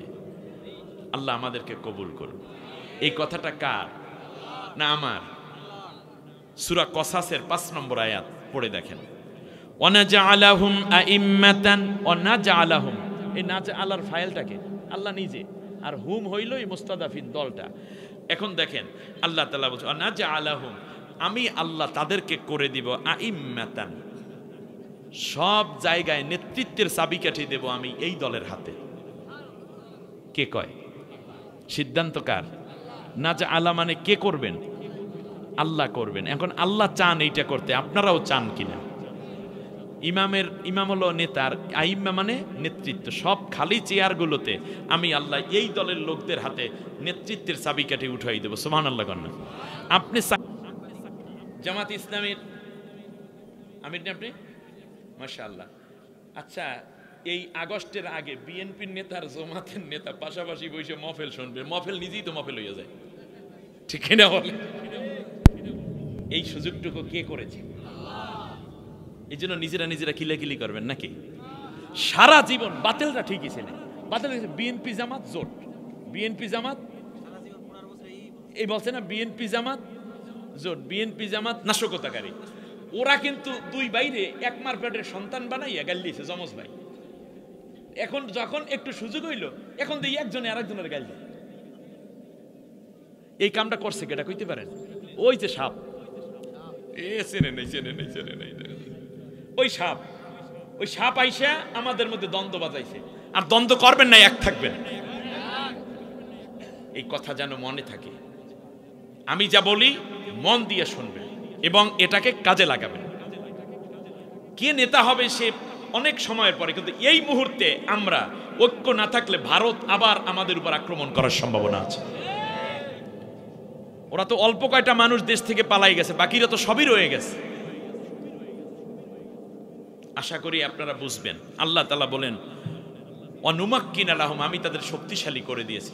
এই কয়দিন আগেও, এই যে মনে করেন আগস্টের আগেও বাসায় ঘুমাইতে পারছেন? পারে নাই। ঘরে ঘুমাইতে পারছেন? বউরে সময় দিতে পারছে? বাজারে যাইতে হইলো তো মাস্ক পরিয়ে যাওয়া লাগবে, জানাজায় যাইতে হইলো, কথা তো দূরের কথা, মুদ্দারের পক্ষে আপন চাচা মারা গেছে যদি কথা, কি নাম কি, আলামিন, এখন কিছু কথা বল, এই আলামিন কথা কাকা, জানাজার পড়তে আইছি আমরা তো কথা শুনতেছি নাকি, ওরে বন্ধ করো। ছিল কি না? কিন্তু এখন তাদের শক্তি হয়েছে কি হয় নাই? এখন ওসি কোনো কাজ কার লেখায়, আলামিন ভাই একটা বিষয়ে কথা বলা দরকার ছিল, একটু থানায় আসবেন নাকি আমি আসবো? শক্তি হয়েছে না? কথা কয় না, দূর। কোরআন আয়াত, জলিল সাহেব, আমির সাহেব, ওসি সাহেব কল দেয় যে স্যার একটা বিষয়ে একটু কথা ছিল, আপনি যা বলেন স্যার সেইভাবেই হবে। জি sir, yes sir, okay sir, হ্যাঁ জি স্যার দেখছি স্যার, ওসি কিছু ফোর্স পাঠাবো স্যার, স্যার আপনি আসবেন না? আমি আসি স্যার, গাড়ি নিয়ে, অসুবিধা নেই। শক্তি হয়েছে কিনা? কথা কয় না, দোষ। এই সারা বাংলাদেশে বিএনপি জামাতের কোনো পোস্টার টানানো দেখছেন আপনারা? আর এখন কি ওদের কিছু দেখেন? এই তো বুঝতেছেন শক্তি হয়েছে কিনা, আমি সেইটা বুঝাইতে আছি আর কি, শক্তি হয়েছে কিনা। তাহলে বোঝা যায় আল্লাহ তাআলা মাজলুমদেরকে বিজয় দেবেন বলে কি দিয়েছেন এখন। এর মধ্যে যারা বেশি মজলুম হয়েছে আল্লাহ তাদেরকে বেশি ক্ষমতা দিবেন, যারা বেশি হারাইছে তারা বেশি পাবে। এই ডিসিশন কার? এখন আপনারাও এইটা করতে চান কিনা? এখন আল্লাহ নবীর একটা হাদিস বলে আজকের আলোচনা শেষ করব, উঠবেন না তো কেউ? আল্লাহ নবী বলেন ফাত্তাবিউ সিওয়াদাল আযম ফাইন্নাহু মান শাদ্দা শাদ্দা ফিন্নার। যেই দলটা ইসলামে বেশি আগাইয়া আছে তোমরা সেই দলকে আরেকটু ধাক্কা দিয়ে আগাইয়া দাও। তো মনে রেখো, যদি দেখো যে এই লোকগুলো ইসলাম বিজয় করার রাস্তায় চলে আসছে, ওই বড় দলটাকে একটু ধাক্কা দিলে আমরা যোগ হইলি, আষ্ট আছে আর 2 দিলে কি হইয়া যায়? 10 হইয়া যায়। ওই 90 আছে আর 10 দিলেই কি হয়ে যায়? এই 10 লইয়া মোরামরি করবা না, 10 ওখানে দিয়ে দাও। যদি এই কারণে ওই 10 না পাইয়া তারা পরাজিত হয়ে যায়, সাজ্জা ফিন্নার, তুমি কিন্তু জাহান্নামে যাবা। এটা আমার কথা, নবীজির কথা। কারণ কি? মনে করেন আজকে যদি ইসলামী রাষ্ট্র কায়েম হয়, আমাদের তো কোনো ক্ষতি নেই। ইসলামী রাষ্ট্র মানে কার রাষ্ট্র? কোরআনের শাসন মানে কার? জামাতের শাসন, চরমনায়ের শাসন, বিএনপির শাসন, হেফাজতের শাসন। কোরআনের শাসন মানে কার শাসন? আমরা কার গোলাম? তো সেই আল্লাহর শাসন মানতে কোনো আপত্তি থাকা উচিত আমাদের? অবশ্যই না। যদি আল্লাহর এইটা চান তাহলে মনে করেন এই মুহূর্তে যদি কোরআনের শাসন কায়েম হয়ে যায়, তাহলে বাংলাদেশে যত ফোর্স কোয়ার্টার আছে, নারীরা জেনা করে 50 টাকার বিনিময়ে, পুরুষেরা 50 টাকা দিয়ে নিজের সতীত্ব হারায়। বাংলাদেশে 2,60,000, কত? সরি, 3,60,000 এরকম আরো তথ্য আছে। মনে করেন বা 1,20,000 এরকম একটা তথ্য আছে। যাই হোক না কেন, তাদের কাছে প্রতি রাত্রে যদি 2-3 জন করে যায়, তাও তো দেখা যায় ওরা আছে 1,20,000 আর 2 জন করে খদ্দর গেল তো 2,40,000, মোট 3,60,000 মানুষ জেনার কাজে লিপ্ত হয়েছে পার্মানেন্ট মানে অনুমতি নিয়ে, সরকারের অনুমতি। এইটারে যেন আবার স্বীকৃতি দেয়া হয়, সেই জন্য দুঃখজনকভাবে নারী সংস্কার কর্মীরা যাইয়া ডক্টর ইউনূসের কাছে আবার রিপোর্ট দিয়ে আসছে, তাদেরকেও মানে ওই যে ইটটানে যেমন কর্মী শ্রমিক, ওনাদেরকে শ্রমিক হিসাবে ঘোষণা করা লাগবে। তাই বিগত সরকার যে আকাম কুকাম করছে সবই তো কাজ করছে, তাই না? তাহলে তাদেরকেও তো কর্মী শ্রমিক হিসাবে উল্টো বিলে বেতন দেওয়া দরকার, তার সময় যারা হত্যা করছে, গুম করছে, নির্যাতন করছে, ঠিক কিনা? এর মানে এইটারে যদি বৈধ দিতে পারে তাহলে ওই হত্যাগুলারে বৈধ দেওয়া সহজ হবে। এই জন্য ষড়যন্ত্রের প্রথম বীজ বপন করতেছে, ঠিক কিনা বলেন? এটা কি কাম না আকাম? আকাম। আকাম চলবে না, বন্ধ করবেন। কিন্তু স্বাধীনতা 54 বছরে বন্ধ হয়েছে? হয় নাই। তার কারণ কোরআনের শাসন ছাড়া এটা বন্ধ হওয়া সম্ভব নয়। আজকে যদি কোরআনের শাসন হয় তাহলে এই 3-4-5 লক্ষ মানুষ জেনা থেকে বেঁচে যাবে। আপনার ক্ষতি হবে না লাভ হবে? খারাপ লাগবে না ভালো লাগবে?